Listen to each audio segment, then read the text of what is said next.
ತ್ರಿವರ್ಣ ನ್ಯೂಸ್ಗೆ ಸ್ವಾಗತ. ನಾನು BM ಹನೀಫ್. ಇವತ್ತಿನ ನಮ್ಮ ತ್ರಿವರ್ಣ ತ್ರಿಕೋನ ಚರ್ಚೆಯ ವಿಷಯ ಮಂಗಳೂರು ಮರ್ಡರ್ ಸಿಟಿಯ. ಯಾಕೆ ಮಂಗಳೂರಿನಲ್ಲಿ ನಡೆಯುವಂತಹ ಮರ್ಡರ್ಗಳು ಕರ್ನಾಟಕದಾದ್ಯಂತ ಸುದ್ದಿ ಮಾಡುತ್ತವೆ? ಇವತ್ತಿನ ನಮ್ಮ ಈ ವಿಷಯಕ್ಕೆ ಸಂಬಂಧಿಸಿ ಚರ್ಚೆ ನಡೆಸೋದಕ್ಕೆ ನಮ್ಮ ಜೊತೆಗೆ ಇಬ್ಬರು ಗಣ್ಯರಿದ್ದಾರೆ. ಬಿಜೆಪಿಯ ಮುಖಂಡರಾಗಿರುವಂತಹ, ಬಜರಂಗ ದಳದ ನಾಯಕರು ಆಗಿರುವಂತಹ ಜಗದೀಶ್ ಶೇಣವ್ ಅವರು ನಮ್ಮ ಜೊತೆಗಿದ್ದಾರೆ. ಅದೇ ರೀತಿ CPIM ಪಕ್ಷದ ರಾಜ್ಯ ಸಮಿತಿಯ ಸದಸ್ಯರಾಗಿರುವಂತಹ ಸುನಿಲ್ ಕುಮಾರ್ ಬಜಲ್ ಅವರು ಕೂಡ ನಮ್ಮ ಜೊತೆಗಿದ್ದಾರೆ. ಇಬ್ಬರನ್ನು ಕೂಡ ನಾನು ಇವತ್ತಿನ ಕಾರ್ಯಕ್ರಮಕ್ಕೆ ಸ್ವಾಗತಿಸ್ತಾ ಇದ್ದೀನಿ. ನಮಸ್ಕಾರ. ಎಸ್ ಸರ್, ಶೇಣವರೇ, ಮೊದಲು ನಿಮಗೆ ಈ ಪ್ರಶ್ನೆ. ಮಂಗಳೂರು ಮರ್ಡರ್ ಸಿಟಿಯಾ ಹಾಗಂತ ಒಂದು ಮಾತು ಕೇಳಿ ಬರ್ತಾ ಇದೆ. ನನಗೂ ಬಹಳ ಬೇಜಾರಾಗುತ್ತೆ. ನಾನು ಮಂಗಳೂರಿನವನೇ. ಅದನ್ನ ಯಾರೋ ಹೇಳಿದಾಗ ಏನಪ್ಪ ಆತರ ಏನಿಲ್ಲ, ಏನ್ ಮಾಡ್ರಿ, ಎಲ್ಲ ಕಡೆ ಆಗ್ತಾ ಇದೆ, ನೀವು ಸುಮ್ಮನೆ ಮಂಗಳೂರಿದೆಲ್ಲ ಹೆಸರು ಹಾಳು ಮಾಡಬೇಡಿ ಅಂತ ಹೇಳಿ ನಾನು ಅವ್ರಿಗೆ ಹೇಳ್ತಾ ಇರ್ತೀನಿ. ಆದ್ರೆ ಬಹಳ ಸಲ ಏನಾಗ್ತಾ ಇದೆ ಅಂತ ಹೇಳಿದ್ರೆ ಈ ಪ್ರಶ್ನೆ ಮತ್ತೆ ಮತ್ತೆ ಕೇಳಿ ಬರ್ತಾ ಇದೆ. ಏನಾಯ್ತು ಜಗದೀಶ್, ಕರೆಕ್ಟ್ ಇದೆಯಲ್ವಾ? Okay okay. ನನ್ಗೆ ಪ್ರಶ್ನೆ ಕೇಳಿಲ್ಲ. ಒಂದ್ ನಿಮಿಷ, ನಾ ಶುರುವಿಂದ ಸ್ಟಾರ್ಟ್ ಮಾಡ್ತೀನಿ. ಆಗಿದ್ರೆ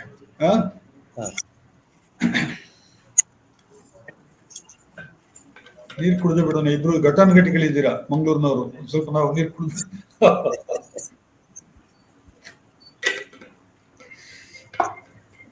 ಗಂಟ್ಲು ಸ್ವಲ್ಪ ಕೆಟ್ಟೋಗ್ಬಿಟ್ಟಿದೆ. ಬಿಸಿನೀರು ಇಟ್ಕೊಂಡ್ಬಿಟ್ಟಿದ್ದೀನಿ 2 ದಿನದಿಂದ. ಎಸ್ ಸರ್, ಶುರು ಮಾಡೋಣ. ತ್ರಿವರ್ಣ ನ್ಯೂಸ್ಗೆ ಸ್ವಾಗತ. ನಾನು BM ಹನೀಫ್. ಇದು ತ್ರಿವರ್ಣ ತ್ರಿಕೋನ ಚರ್ಚೆ. ಇವತ್ತಿನ ನಮ್ಮ ಚರ್ಚೆಯಲ್ಲಿ ನಾವು ಕೈಗೆತ್ತಿಕೊಂಡಿರುವಂತಹ ವಿಷಯ ಮಂಗಳೂರು ಮರ್ಡರ್ ಸಿಟಿಯ. ಮಂಗಳೂರಿನಲ್ಲಿ ನಡೆಯುವಂತಹ ಪ್ರತಿಯೊಂದು ಕೊಲೆಗಳು ಕೂಡ ಯಾಕೆ ಕರ್ನಾಟಕದಾದ್ಯಂತ ಸುದ್ದಿ ಮಾಡ್ತಾ ಇವೆ. ಬಹಳ ನಮ್ಮ ಜೊತೆಗೆ ಇವತ್ತು ಇಬ್ರು ಗಣ್ಯರು ನಮ್ಮ ಜೊತೆಗೆ ಇದ್ದಾರೆ. ಒಬ್ರು ಜಗದೀಶ್ ಶೇಣವ, ಮಂಗಳೂರಿನ ಜಿಲ್ಲಾ ಮುಖಂಡರು, ಬಿಜೆಪಿದು ಮತ್ತು ಬಜರಂಗ ದಳದ ಮುಖಂಡರು ಕೂಡ. ಅದೇ ರೀತಿ ಸುನಿಲ್ ಕುಮಾರ್ ಬಜಲ್ ಅವರು CPIM ಪಕ್ಷದ ರಾಜ್ಯ ಸಮಿತಿಯ ಸದಸ್ಯರು. ಇಬ್ರು ಕೂಡ ಮಂಗಳೂರಿನವರು. ಇಬ್ರು ಕೂಡ ಮಂಗಳೂರಿನ ಘಟನೆಗಳಿಗೆ ಪ್ರತಿ ಸಲ ಪ್ರತ್ಯಕ್ಷ ಸಾಕ್ಷಿಗಳಾಗಿರ್ತಾರೆ. ಹಾಗಾಗಿ ಇವರನ್ನ ಇವತ್ತಿನ ಚರ್ಚೆಗೆ ನಾನು ಆಹ್ವಾನಿಸ್ತಿದ್ದೀನಿ. ಇಬ್ಬರಿಗೂ ಕೂಡ ನಮಸ್ಕಾರ. ತ್ರಿವರ್ಣ ನ್ಯೂಸ್ಗೆ ಸ್ವಾಗತ. ಎಸ್ ಸರ್, ನಾನು ಜಗದೀಶ್ ಶೇಣವ್ ಅವರ ಕಡೆಯಿಂದಲೇ ಮೊದಲು ಪ್ರಶ್ನೆಯನ್ನು ಆರಂಭಿಸ್ತೀನಿ. ಶೇಣವ್ ಅವರೇ, ಮಂಗಳೂರು ಮರ್ಡರ್ ಸಿಟಿಯ ಯಾಕೆ ಈ ಪ್ರಶ್ನೆ ಕೇಳ್ತಾ ಇದ್ದೀನಿ ಅಂತ ಹೇಳಿದ್ರೆ ನನಗೂ ಬಹಳ ಸಲ ಬೇಜಾರಾಗುತ್ತೆ. ನಾನು ಮಂಗಳೂರಿನವನೇ. ನಾನು ಪ್ರತಿ ಸಲ ಮಂಗಳೂರು ಮರ್ಡರ್ ಸಿಟಿ ಅನ್ನುವಂತ ಒಂದು ಪ್ರಶ್ನೆ ಬಹಳ ಮಂದಿ ಕೇಳ್ತಾರೆ. ಇಲ್ರಿ, ಸುಮ್ನೆ ನೀವೇನೋ ಒಂದು ಇಡೀ ಕರ್ನಾಟಕದಲ್ಲಿ ಎಲ್ಲಾ ಕಡೆ ಮರ್ಡರ್ ಆಗುತ್ತೆ, ಏನ್ ಮಂಗಳೂರಿನಲ್ಲಿ ಮಾತ್ರ ಆಗೋದಾ, ನೀವು ಸುಮ್ನೆ ಮಂಗಳೂರಿನ ಹೆಸರು ಹಾಳು ಮಾಡಬೇಡಿ ಅಂತ ನಾನು ಯಾವಾಗ್ಲೂ ಅವರಿಗೆ, ನಮ್ಮ ಗೆಳೆಯರಿಗೆ ಹೇಳ್ತಾ ಇರ್ತೀನಿ. ಎಸ್ ಶೇಣವ್ ಅವರೇ, ಮಂಗಳೂರು ಮರ್ಡರ್ ಸಿಟಿಯ. ಖಂಡಿತವಾಗಿಯೂ ಮಂಗಳೂರು ಮರ್ಡರ್ ಸಿಟಿ ಅಲ್ಲ. ಇದು ಒಂದು ಶಾಂತಿಯನ್ನು ಬಯಸುವ ಸಿಟಿ. ಹಾಗಂತ ಹೇಳಿ ಒಂದು ಧರ್ಮದ ಆಧಾರದಲ್ಲಿ ಯಾವುದೇ ಒಂದು ಘಟನೆ ಆದರೆ ಅದಕ್ಕೆ ಇಲ್ಲಿ ಹಿಂದೂ ಸಮಾಜ ಪ್ರತಿಕ್ರಿಯಿಸ್ತದೆ. ಈಗ ಉದಾಹರಣೆಗೆ ಪೆಹಲ್ಗಾಮ್ ಅಲ್ಲಿ ಧರ್ಮ ನೋಡಿ 26 ಜನರ ಹತ್ಯೆ ಆಯಿತು. ಅದಕ್ಕೆ ಇಡೀ ದೇಶವೇ ಪ್ರತಿಸ್ಪಂದನೆ ಮಾಡಿ ಈಗ ಏನ ನಡೀತದೆ ಅಂತ ನಿಮ್ಗೆ ಗೊತ್ತಿದೆ. ಹಾಗೆ ಮಂಗಳೂರಲ್ಲಿ ಈಗ ನೀವು ಯಾವುದೋ ಒಬ್ಬ ರಿಯಲ್ ಎಸ್ಟೇಟ್ನವನನ್ನು ಅಥವಾ ಯಾವುದೋ ಒಬ್ಬ ಮತ್ತೊಂದು ವೈಯಕ್ತಿಕವಾಗಿ ಕೊಲೆ ಆದ್ರೆ ಅದು ಸುದ್ದಿ ಆಗುವುದಿಲ್ಲ ಮಂಗಳೂರಲ್ಲಿ. ಆದ್ರೆ ಧರ್ಮದ ಆಧಾರದಲ್ಲಿ ಕೊಲೆ ಆದ್ರೆ ಅಥವಾ ಗಲಭೆ ಆದ್ರೆ ಅದು ಸುದ್ದಿ ಆಗ್ತದೆ. ಯಾಕಂತ ಹೇಳಿದ್ರೆ ಧರ್ಮದ ಆಧಾರದಲ್ಲಿ ಹಿಂದೂಗಳ ಮೇಲೆ ಹಲ್ಲೆ ಆದ್ರೆ ನಾವು ಸಂಘ ಪ್ರೇರಿತ ಯಾವುದೇ ಸಂಘಟನೆಗಳು ಇದನ್ನು ಒಪ್ಪಿಕೊಳ್ಳಿಕ್ಕೆ ನಾವು ತಯಾರಿಲ್ಲ. ಆದ್ರಿಂದ ಧರ್ಮಾಧಾರಿತವಾಗಿ ಯಾವುದೇ ಗಲಾಟೆ ಆದ್ರೆ ಅದು ಸುದ್ದಿ ಆಗ್ತದೆ. ಇಲ್ಲಿದ್ರೆ ಡಬಲ್ ಮರ್ಡರ್ ಆದ್ರೂ ಸುದ್ದಿ ಆಗುದಿಲ್ಲ, ತ್ರಿಬಲ್ ಮರ್ಡರ್ ಆದ್ರೂ ಸುದ್ದಿ ಆಗುದಿಲ್ಲ. ಧರ್ಮಾಧಾರಿತವಾಗಿ ಆದ್ರೆ ಇದು ಒಂದು ಧರ್ಮ ಮತ್ತೊಂದು ಧರ್ಮ ಅಂತ ಆಗ್ತದೆ. ಅದಕ್ಕಾಗಿ ಇದು ಸುದ್ದಿ ಆಗುದು ಅಂತ ನನ್ನ ಭಾವನೆ. ಎಸ್ ಸುನಿಲ್ ಕುಮಾರ್ ಬಜಾಲ್, ಅದೇ ಪ್ರಶ್ನೆಯನ್ನ ನಿಮಗೆ ಕೇಳ್ತಾ ಇದ್ದೀನಿ. ಮಂಗಳೂರು ಮರ್ಡರ್ ಸಿಟಿಯಾ? ನೋಡಿ, ಮಂಗಳೂರು, ನೀವೇನೊಂದು ಮಾತು ಹೇಳಿದ್ರಿ, ಈಗ ಬಹಳ ನೋವಾಗುತ್ತೆ ಅಂತಕ್ಕಂಥ ವಿಚಾರ ನಮ್ ಕೂಡ ತುಂಬಾ ನೋವು. ಯಾಕಂದ್ರೆ ಮಂಗಳೂರು ಒಂದು ಸೌಹಾರ್ದತೆಯ ತಾಣ. ಇದು ಮಂಗಳೂರನ್ನ ಇಡೀ ಜಗತ್ತಲ್ಲಿ ನೋಡುವಾಗ ಎಲ್ಲರೂ ಈ ಮಂಗಳೂರನ್ನ ಪ್ರೀತಿ ಮಾಡ್ತಾರೆ. ಎಲ್ಲಾ ವಿಭಾಗ ಜನ ಮಂಗಳೂರನ್ನ ಅಷ್ಟು ಪ್ರೀತಿ ಮಾಡ್ತಕ್ಕಂಥ ಜನ. ಅದು ಇವಾಗ ಹಿಂದೆ ಮಂಗಳೂರಿಗೆ ಬರ್ಲಿಕ್ಕೆ ಆಸೆ ಪಡ್ತಾ ಇದ್ರು ಮಂಗಳೂರು ಅಂತ ಹೇಳಿ, ಕಡಲ ತಡಿಯ ಊರನ್ನ ನೋಡ್ಬೇಕಂತ. ಈಗ ಮಂಗಳೂರು ಅಂತ ಹೇಳಿದ್ರೆ ಹೆದರ್ತಾರೆ. ಅಂದ್ರೆ ಯಾಕೆ ಈ ರೀತಿ ಅಂತಕ್ಕಂಥ ಒಂದು ಪ್ರಶ್ನೆ ಬಹಳ ಪ್ರಜ್ಞಾಪೂರ್ವಕವಾಗಿ ಮಂಗಳೂರಿನಲ್ಲಿ ಜಾತಿ ಧರ್ಮದ ರಾಜಕಾರಣವನ್ನ ಇವತ್ತು ಮೇಳೈಸ್ತಕ್ಕಂತ, ಅದರ ಮುಖಾಂತರ ಇವತ್ತು ಧರ್ಮ ರಾಜಕಾರಣ ಮಾಡ್ತಕ್ಕಂತ ಆಗ್ತಾ ಇದೆ. ಇದರಿಂದಾಗಿ ಇದು ಏನು ಶೇನವರು ಏನು ಹೇಳಿದ್ರು, ಹಿಂದೂಗಳಿಗೆ ಏನು ತೊಂದರೆ ಆದ್ರೆ ಅವರು ಹಿಂದೂ ಸಮಾಜ ಎದ್ದು ನಿಲ್ಲುತ್ತಂತ, ಆ ರೀತಿ ಏನಿಲ್ಲ. ಯಾಕಂದ್ರೆ ಇವರು ಒಟ್ಟಾರೆಯಾಗಿ ಏನಾದ್ರೆ ಮಂಗಳೂರನ್ನ ಇಡೀ ಹಾಳು ಮಾಡಿ ಬಿಟ್ಟಿದ್ದಾರೆ. ಇವರ ರಾಜಕಾರಣಕ್ಕಾಗಿ, ಇವರ ರಾಜಕೀಯಕ್ಕೋಸ್ಕರ ಮಂಗಳೂರಿನ ಸೌಹಾರ್ದತೆಯನ್ನ ಬಲಿ ಕೊಟ್ಟಿದ್ದಾರೆ. ಇದನ್ನ ನೀವು ಕಳೆದ 20, 30, 40 ವರ್ಷದ ನೀವು ಒಂದು ಚರಿತ್ರೆಯನ್ನು ತೆಗೆದು ನೋಡ್ಬೋದು, ಎಂತ ನಗರ ಹೇಗಾಗಿದೆ ಅಂತ. ಇವತ್ತು ಮುನ್ನೆ ನಡೆದಿರ್ತಕ್ಕಂಥ ಘಟನೆನೂ ಕೂಡ ಯಾವ ರೀತಿ ಅದನ್ನು ಟ್ವಿಸ್ಟ್ ತಗೊಂಡಿತ್ತು ನೋಡಿ. ಮರ್ಡರ್ ಎಲ್ಲ ಕಡೆ ಆಗುತ್ತೆ, ಬೆಂಗಳೂರಲ್ಲಿ ಆಗುತ್ತೆ, ಮೊನ್ನೆ ಅದೇ ಸಮಯದಲ್ಲಿ ಮೈಸೂರಲ್ಲಿ ಆಯ್ತು, ದಾವಣಗೆರೆಯಲ್ಲಿ ಆಯ್ತು, ಎಲ್ಲ ರೌಡಿ ಶೀಟರ್ಗಳೇ ಮರ್ಡರ್ ಆದದ್ದು. ಆದ್ರೆ ಇಲ್ಲಿನ ಘಟನೆಯನ್ನ ಸ್ವತಃ ಪೊಲೀಸ್ ಕಮಿಷನರ್ ಅವರೇ ಅವರ ಬಗ್ಗೆ ಹಿನ್ನೆಲೆ ಹೇಳಿದ್ದಾರೆ, ಏನು ಎತ್ತ ಅಂತೆ. ಆದ್ರೆ ಇದನ್ನ ಯಾವ ರೀತಿ ಅದನ್ನ ಬಳಸಿಕೊಂಡ್ರು ನೋಡಿ, ಯಾವ ರೀತಿ ಒಂದು ಧರ್ಮದ ಆಧಾರದಲ್ಲಿ ಬಳಸ್ಕೊಂಡು ಎಷ್ಟು ಜನರ ಮೇಲೆ ನಂತರದ ಘಟನೆ ಎಲ್ಲ ಆಯ್ತು. ಅದೇ ಇದು ನಾನು ಹೇಳುವಂತ ಇಷ್ಟೇ, ಬಹಳ ಪ್ರಜ್ಞಾಪೂರ್ವಕವಾಗಿ ನಡೆಸಿರ್ತಕ್ಕಂಥದ್ದು. ಪೊಲೀಸ್ ಇಲಾಖೆ ಕಮಿಷನರ್ ಅವರೇ ಸುಹಾಸ್ ಶೆಟ್ಟಿಯ ಬಗ್ಗೆ ಏನೆಲ್ಲ ಮಾತುಗಳನ್ನ ಆಡಿದ್ದಾರೆ, ಅದು ಕಾನೂನುಬದ್ಧವಾಗಿ ಇರ್ತಕ್ಕಂಥ. ಅದನ್ನ ಯಾವ ರೀತಿ ಟ್ವಿಸ್ಟ್ ಮಾಡಿದ್ದಾರೆ ನೋಡಿ. ಮಂಗಳೂರು ಅಂತಕ್ಕಂಥ ಮರ್ಡರ್ ಸಿಟಿ ಆಗ್ಬಾರ್ದು, ನೋವಾಗುತ್ತೆ. ಅದನ್ನ ಆ ರೀತಿ ಮಾಡ್ಲಿಕ್ಕೆ ಯಾರು ಕಾರಣ ಅಂತ ಹೇಳಿ ನಾವು ಈಗ ಚರ್ಚೆ ಮಾಡ್ಬೇಕು. ಅದನ್ನ ನಾನು ಹೇಳುವಂತದ್ದು. ಬರ್ತೇನೆ ನಾನು. ಶೇಣು ಅವರೇ, ಸುನಿಲ್ ಕುಮಾರ್ ಅವರು ಹೇಳ್ತಾ ಇರುವಂತ ಮಾತುಗಳನ್ನ ನೀವು ಕೇಳಿದ್ರಿ, ನಿಮ್ಮ ಮಾತುಗಳನ್ನು ಕೂಡ ಅವರು ಕೇಳಿದ್ರು. ಈಗ ನನಗೆ ಇಬ್ಬರಿಗೂ ಒಂದು ಪ್ರಶ್ನೆ ಏನು ಅಂತ ಹೇಳಿದ್ರೆ, ಧರ್ಮಕ್ಕೆ ಸಂಬಂಧಿಸಿ ಇಂಥ ಧರ್ಮದವರೇ ಅಂತ ಹೇಳ್ಬಿಟ್ಟು ಮರ್ಡರ್ ಮಾಡ್ತಾರೆ ಅನ್ನೋದು ಆದ್ರೆ ಅದನ್ನ ನಿರ್ಧಾರ ಮಾಡೋದು ಹೇಗೆ? ಈಗ ನಾವು ಸುಹಾಸ್ ಶೆಟ್ಟಿಯ ಮರ್ಡರ್ಗೆ ಸಂಬಂಧಿಸಿಯೇ ನಾವೀಗ, ಯಾಕಂತ ಹೇಳಿದ್ರೆ ಈಗ ತಕ್ಷಣ ಈ ಚರ್ಚೆ ಎತ್ಕೊಳ್ಳಿಕ್ ಕಾರಣ ಇತ್ತೀಚೆಗೆ ನಡೆದಂತಹ ಒಂದು ಕೊಲೆ. ಈ ಮರ್ಡರ್ ನಲ್ಲಿಯೂ ಕೂಡ ಪೊಲೀಸರು ಹೇಳುವಂತ ವರ್ಷನ್ ಬೇರೆ ಇದೆ. ಅವ್ರೇನ್ ಹೇಳ್ತಾ ಇದ್ದಾರೆ, ಇದೊಂಥರ ಗ್ಯಾಂಗ್ ವಾರ್ ಆಗಿದೆ ಅಂತ ಹೇಳ್ಬಿಟ್ಟು. ಆಮೇಲೆ ಅಲ್ಲಿ ಏನು ಬಜ್ಪೇನಲ್ಲಿ ಆ ಮರ್ಡರ್ ನಡೆಯಿತು, ಅದರಲ್ಲಿ ಏನು ಅರೆಸ್ಟ್ ಆಗಿದ್ದಾರೆ, ಅದರಲ್ಲಿ ಬೇರೆ ಬೇರೆ ಧರ್ಮದವರು ಇದ್ದಾರೆ. ಈ ಹಿನ್ನೆಲೆಯಲ್ಲಿ ನೀವು ಸ್ಪೆಸಿಫಿಕ್ ಆಗಿ ನಾವು ಸುಹಾಸ್ ಶೆಟ್ಟಿಯ ಕೊಲೆ ಪ್ರಕರಣವನ್ನೇ ಗಮನಿಸಿದ್ರೆ ಇದು ಧರ್ಮದ ಆಧಾರದ ಮೇಲೆ ನಡೆದದ್ದು ಅಂತ ಹೇಳಿ ನಿಮಗೆ ಯಾಕೆ ಅನಿಸ್ತು? ಈಗ ಸುನಿಲ್ ಬಜಾಲ್ ಅವರು ಹೇಳಿದ ಹಾಗೆ ಇವರು ಪೊಲೀಸ್ ಕಮಿಷನರ್ ಹೇಳಿದ್ದಾರೆ ಯಾಕೆ ಮರ್ಡರ್ ಆಯ್ತು ಅಂತ. ಯಾಕೆ ಮರ್ಡರ್ ಆಯ್ತು ಅಂತ ಹೇಳಿದ್ದಾರೆ, ಫಾಜಿಲ್ ಹತ್ಯೆಗೆ ಪ್ರತೀಕಾರವಾಗಿ ಆಯ್ತು ಅಂತ ಹೇಳಿದ್ದಾರೆ. ಫಾಜಿಲ್ ಹತ್ಯೆಗೆ ಪ್ರತೀಕಾರ ಆಯ್ತು ಅಂತ ಹೇಳಿದ್ದಾರೆ. ಈಗ ಫಾಜಿಲ್ ಹತ್ಯೆ ನೀವು ಅದರ ಸರಣಿ ನೋಡಿದ್ರೆ ಫಾಜಿಲ್ ಹತ್ಯೆ ಯಾಕೆ ಆಯ್ತು ಅಂತ ಹೇಳಿದ್ರೆ ಪ್ರವೀಣ್ ನೆಟ್ಟಾರ್ನ ಹತ್ಯೆಗೆ ಪ್ರತೀಕಾರವಾಗಿ ಆಯ್ತು. ಪ್ರವೀಣ್ ನೆಟ್ಟಾರ್ನ ಹತ್ಯೆ ಯಾಕಾಯ್ತು ಅಂದ್ರೆ ಅದಕ್ಕೆ ಉತ್ತರ ಇಲ್ಲ. ಪ್ರವೀಣ್ ನೆಟ್ಟಾರ್ ಯಾವುದ್ರಲ್ಲೂ ಇದ್ದವ ಮನುಷ್ಯ ಅಲ್ಲ. ಒಂದು ಸಾಮಾನ್ಯ ಒಬ್ಬ ಯುವ ಮೋರ್ಚಾದ ಕಾರ್ಯಕರ್ತನಾಗಿ ದುಡಿಯುತ್ತಿದ್ದವನನ್ನು ಧರ್ಮಾಧಾರಿತವಾಗಿ ಕೊಂದದ್ದು ಇದು ಸೀರೀಸ್ ಮುಂದುವರಿಯಿತು. ಪ್ರವೀಣ್ ನೆಟ್ಟಾರ್ನಲ್ಲಿ ಈಗ ನಾನಾದ್ರೂ ಒಂದು ಭಾಷಣ ಮಾಡ್ತೇನೆ, ಮತ್ತೊಂದು ಮಾಡ್ತೇನೆ. ಪ್ರವೀಣ್ ನೆಟ್ಟಾರ್ ಯಾವುದ್ರಲ್ಲಿ ಇಲ್ಲದವನನ್ನು ಮುಸಲ್ಮಾನ್ PFI ನವರು ಮಾಡಿದ್ರು. ಅದಕ್ಕೆ ಪ್ರತೀಕಾರ ಫಾಜಿಲ್ ಹತ್ಯೆ ಆಯ್ತು ಅಂತ ಆಯ್ತು. ಫಾಜಿಲ್ ಹತ್ಯೆಗೆ ಪ್ರತೀಕಾರವಾಗಿ ಇದು ಸುಹಾಸ್ ಹತ್ಯೆ ಆಯ್ತು ಅಂತಂದ್ರೆ ಇದು ಏನು ವೈಯಕ್ತಿಕ ಏನುಂಟು ಇದರಲ್ಲಿ? ಒಂದು ನೀವು ಹೇಳ್ತಾ ಇದ್ದೀರಿ ಪ್ರವೀಣ್ ನೆಟ್ಟಾರ್ ಅವರಿಗೆ ಯಾವುದೇ ಸಂಬಂಧ ಇರಲಿಲ್ಲ, ಅಮಾಯಕರವರು ಅವರನ್ನ ಕೊಲೆ ಮಾಡಿದ್ರು. ಅದೇ ಪ್ರವೀಣ್ ನೆಟ್ಟಾರಿಗೆ ಕೊಲೆಗೆ ಪ್ರತಿಕ್ರಿಯೆಯಾಗಿ ಫಾಜಿಲ್ ಕೊಲೆ ಆಯ್ತು ಅಂತ ಹೇಳ್ಬಿಟ್ಟು, ಫಾಜಿಲ್ ಅವರು ಕೂಡ ಅಮಾಯಕರು. ಫಾಜಿಲ್ ಯಾವ ಸಂಘಟನೆ ಇದ್ರು ಅದನ್ನ ಉತ್ತರ ಹೇಳಿ. ಅದಕ್ಕೆ ನಾನು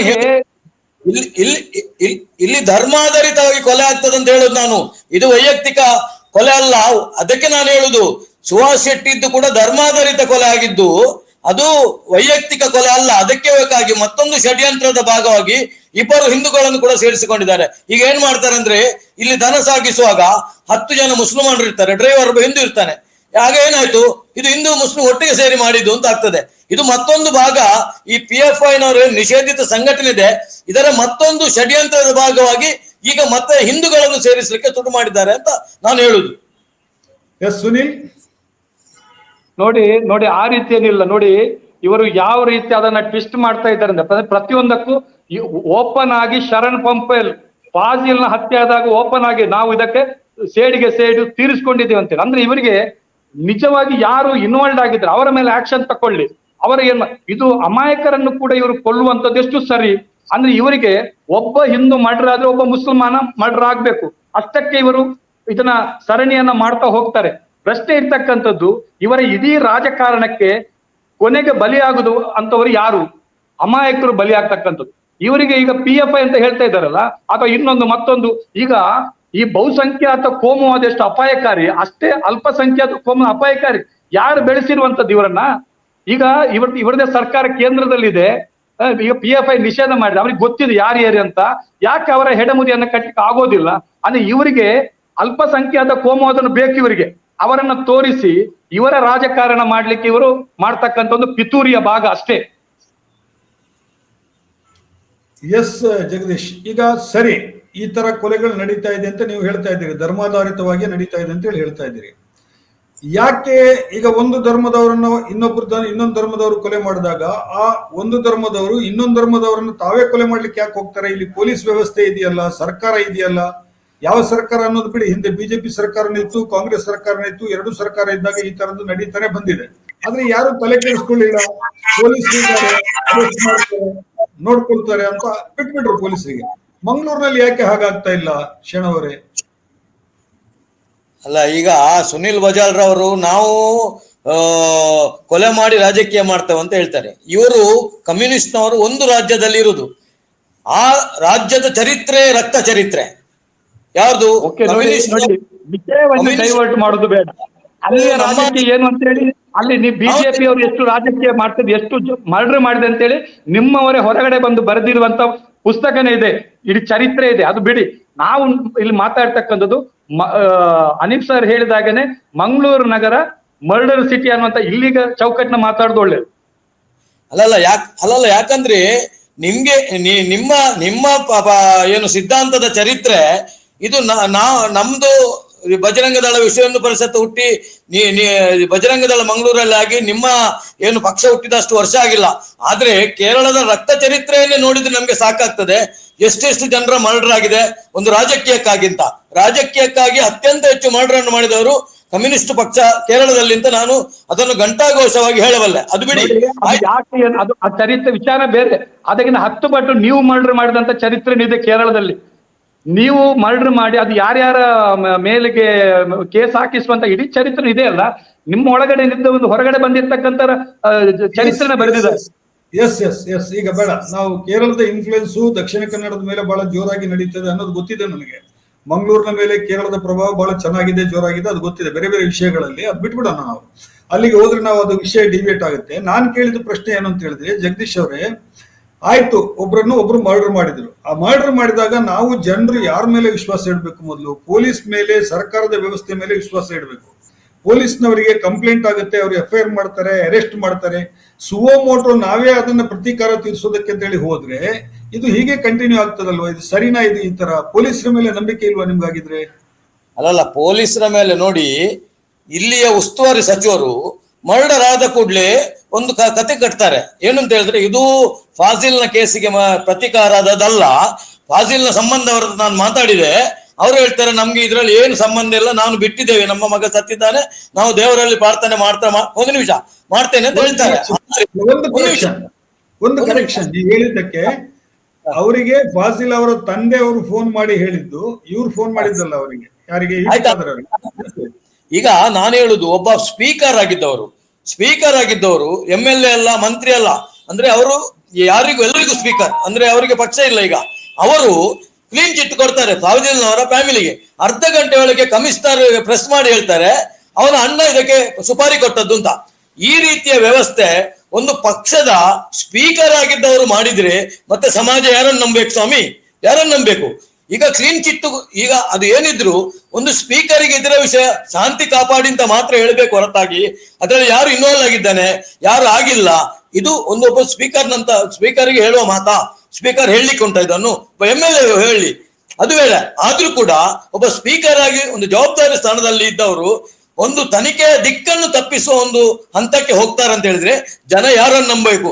ಈ ಸರ್ಕಾರವನ್ನು ಜನ ಯಾಕೆ ನಂಬಬೇಕು ಅಂತ ನನ್ನ ಪ್ರಶ್ನೆ. ಈಗ ನಿಮ್ಗೆ ಮಂಗಳೂರು ಪೊಲೀಸರ ಮೇಲೆ ವಿಶ್ವಾಸ ಇಲ್ವಾ? ಅವರಿಗೆ ಅರೆಸ್ಟ್ ಮಾಡಿದ್ದಾರೆ, ಅದೆಲ್ಲ ಸುಳ್ಳು ಅಂತ ಹೇಳಿ ಹೇಳ್ತಾ ಇದ್ದೀರಾ? ನಾನು ಹೇಳ್ತೇನೆ, ನಮ್ಗೆ ಇದು NIA ಗೆ ತನಿಖೆ ಆಗ್ಬೇಕು ಅಂತ ನಾವು ಇವತ್ತು ನಮ್ಮ ಪಕ್ಷದ ವತಿಯಿಂದ ರಾಜ್ಯಪಾಲರಿಗೆ ಮನವಿ ಎಲ್ಲ ಇಲ್ಲೇ ಲೋಕಲ್ 10 ಜನ MLAಗಳು ಕೂಡ ಇಲ್ಲಿ ನಮ್ಮ ರಾಜ್ಯಪಾಲರ ಹತ್ರ ಮೀಟ್ ಮಾಡ್ಲಿಕ್ಕೆ ಹೋಗಿದ್ದಾರೆ. ಯಾಕಂದ್ರೆ ಇಲ್ಲಿ ಕಮಿಷನರ್ ಎಷ್ಟು ಬಲವಾಗಿದ್ರು ಕೂಡ ಇಲ್ಲಿಯ ರಾಜಕೀಯ ವ್ಯವಸ್ಥೆಯಲ್ಲಿ ನಮ್ಗೆ ವಿಶ್ವಾಸ ಇಲ್ಲ. ಯಾಕಂದ್ರೆ ಏನು ಬೇಕಾದ್ರೂ ಇವರು ಮಾಡ್ಲಿಕ್ಕೆ ಅರ್ಧ ಗಂಟೆಯಲ್ಲಿ ಕ್ಲೀನ್ ಚಿಟ್ ಕೊಡ್ತಾರೆ ಅಂತ ಹೇಳಿದ್ರೆ ಖಂಡಿತವಾಗಿಯೂ ಏನ್ ಬೇಕಾದ್ರೂ ಇವರು ಮಾಡ್ಲಿಕ್ಕೆ ಸಿದ್ಧರು ಅಂತ ನಮ್ಮ ಭಾವನೆ. ಅಲ್ಲ ಶಿವನವ್ರೆ, ಅವರು ಕ್ಲೀನ್ ಚಿಟ್ ಕೊಟ್ಟಿರ್ಬೋದು, ಅವ್ರ ಪತ್ರಿಕೆಯಲ್ಲಿ ಅವ್ರ ಹೇಳಿಕೆ ಬಂತು, ನಾನು ಓದಿದ್ದೇನೆ. ಆದ್ರೆ ಪೊಲೀಸರು ಅವರ ಕೆಲಸವನ್ನ ಕರೆಕ್ಟ್ ಆಗಿ ಮಾಡಿದಾರಲ್ವಾ? ಇವರು ಕ್ಲೀನ್ ಪೊಲೀಸ್ ಮಾಡಿದ್ದಾರೆ. ಈಗ ಇಲ್ಲಿಯ ಪೊಲೀಸ್ನವರಿಗೆ ಏನು ನಾವು ಸ್ಪೀಕರ್ ವಿರುದ್ಧ ಮಾತಾಡಿದ್ದೇವೆ, ಪಕ್ಷದ ವಿರುದ್ಧ ಮಾತಾಡಿದ್ದೇವೆ, ನಮ್ಗೆ ಏನಾಗ್ತದೆ ಅಂತ ಭಯದಲ್ಲಿ ಇಲ್ಲಿನ ಪೊಲೀಸ್ನವರು ಇದ್ದಾರೆ. ಹಾಗಾದ್ರೆ ಎಷ್ಟು ಕೆಲಸ ಮಾಡಬಹುದು? ಅದಕ್ಕೆ ನಾವು ನಿನ್ನೆ 10 ಜನ ಇಲ್ಲಿ MLA ಕೂಡ ನಾವು ಕಮಿಷನರ್ ಹತ್ರ ಹೋಗಿದ್ದೇವೆ, ನೀವು ಸ್ಪಷ್ಟವಾಗಿ ತನಿಖೆ ಮಾಡಬೇಕು ಅಂತ. ಮತ್ತೆ ನೋಡಿ 8-10 ಜನರಲ್ಲಿ ಮುಗಿಸುದ್ರಲ್ಲಿದ್ದಾರೆ. ಯಾಕಂದ್ರೆ ಇದು 8-10 ಜನರ ಕೆಲಸ ಅಲ್ಲ. 2 ವೆಹಿಕಲ್ ಬಂದು ಅಷ್ಟು ಕರಾರುವಕ್ಕಾಗಿ ಒಂದು ಆಕ್ಸಿಡೆಂಟ್ ಮಾಡಿ ಹಿಂದಿನಿಂದ ಬಂದು ಕಡಿತಾರೆ ಅಂತ ಹೇಳಿದ್ರೆ ಇದು ಸಾಮಾನ್ಯ ಒಂದು ಇದಲ್ಲ, it is A professional killing. ಯಾಕಂದ್ರೆ ಅಷ್ಟು ಒಂದು ಕರಾರುವಕ್ಕಾಗಿ ನಮ್ಮ ಮಿಲಿಟರಿಗೆ ಹೊಡೆಯಲಿಕ್ಕೆ ಸಾಧ್ಯ ಇಲ್ಲ ಅಂತ ನನ್ನ ಭಾವನೆ. ಅಷ್ಟು ಹೆಡ್ ಡೌನ್ ಬಂದು ಕೊಲಿಷನ್ ಮಾಡ್ಬೇಕು. ಅದ್ರಲ್ಲಿ ಬೇರೆ ಜನ ಇದ್ದಾರೆ, ಬೇರೆ 2 ವೀಲರ್ಸ್ ಇದ್ದಾರೆ, 4 ವೀಲರ್ಸ್ ಎಲ್ಲದನ್ನು ತಪ್ಪಿಸಿ ಬಂದು ಹೊಡೆದು ಇದು ಭಾರಿ ಒಂದು ವ್ಯವಸ್ಥಿತವಾಗಿ ಅಲ್ಲಿ ಜನಗಳನ್ನು ಸೇರಿಸಿ ಅವರದೇ ಜನರನ್ನು ಅವರದೇ ಬಾಹುಳ್ಯದ ಜನದ ಜಾಗದಲ್ಲಿ ಹೋಗಿ ಹೊಡೆಯುವುದಂದ್ರೆ ಇದು ಖಂಡಿತವಾಗಿ ಇದರ ಹಿಂದೆ ಕೂಡ 10 ಜನ ಇದ್ದಾರೆ. ಇದು 8-10ರಲ್ಲಿ ಮುಗಿಸ್ತರಲ್ಲಿದ್ದಾರೆ.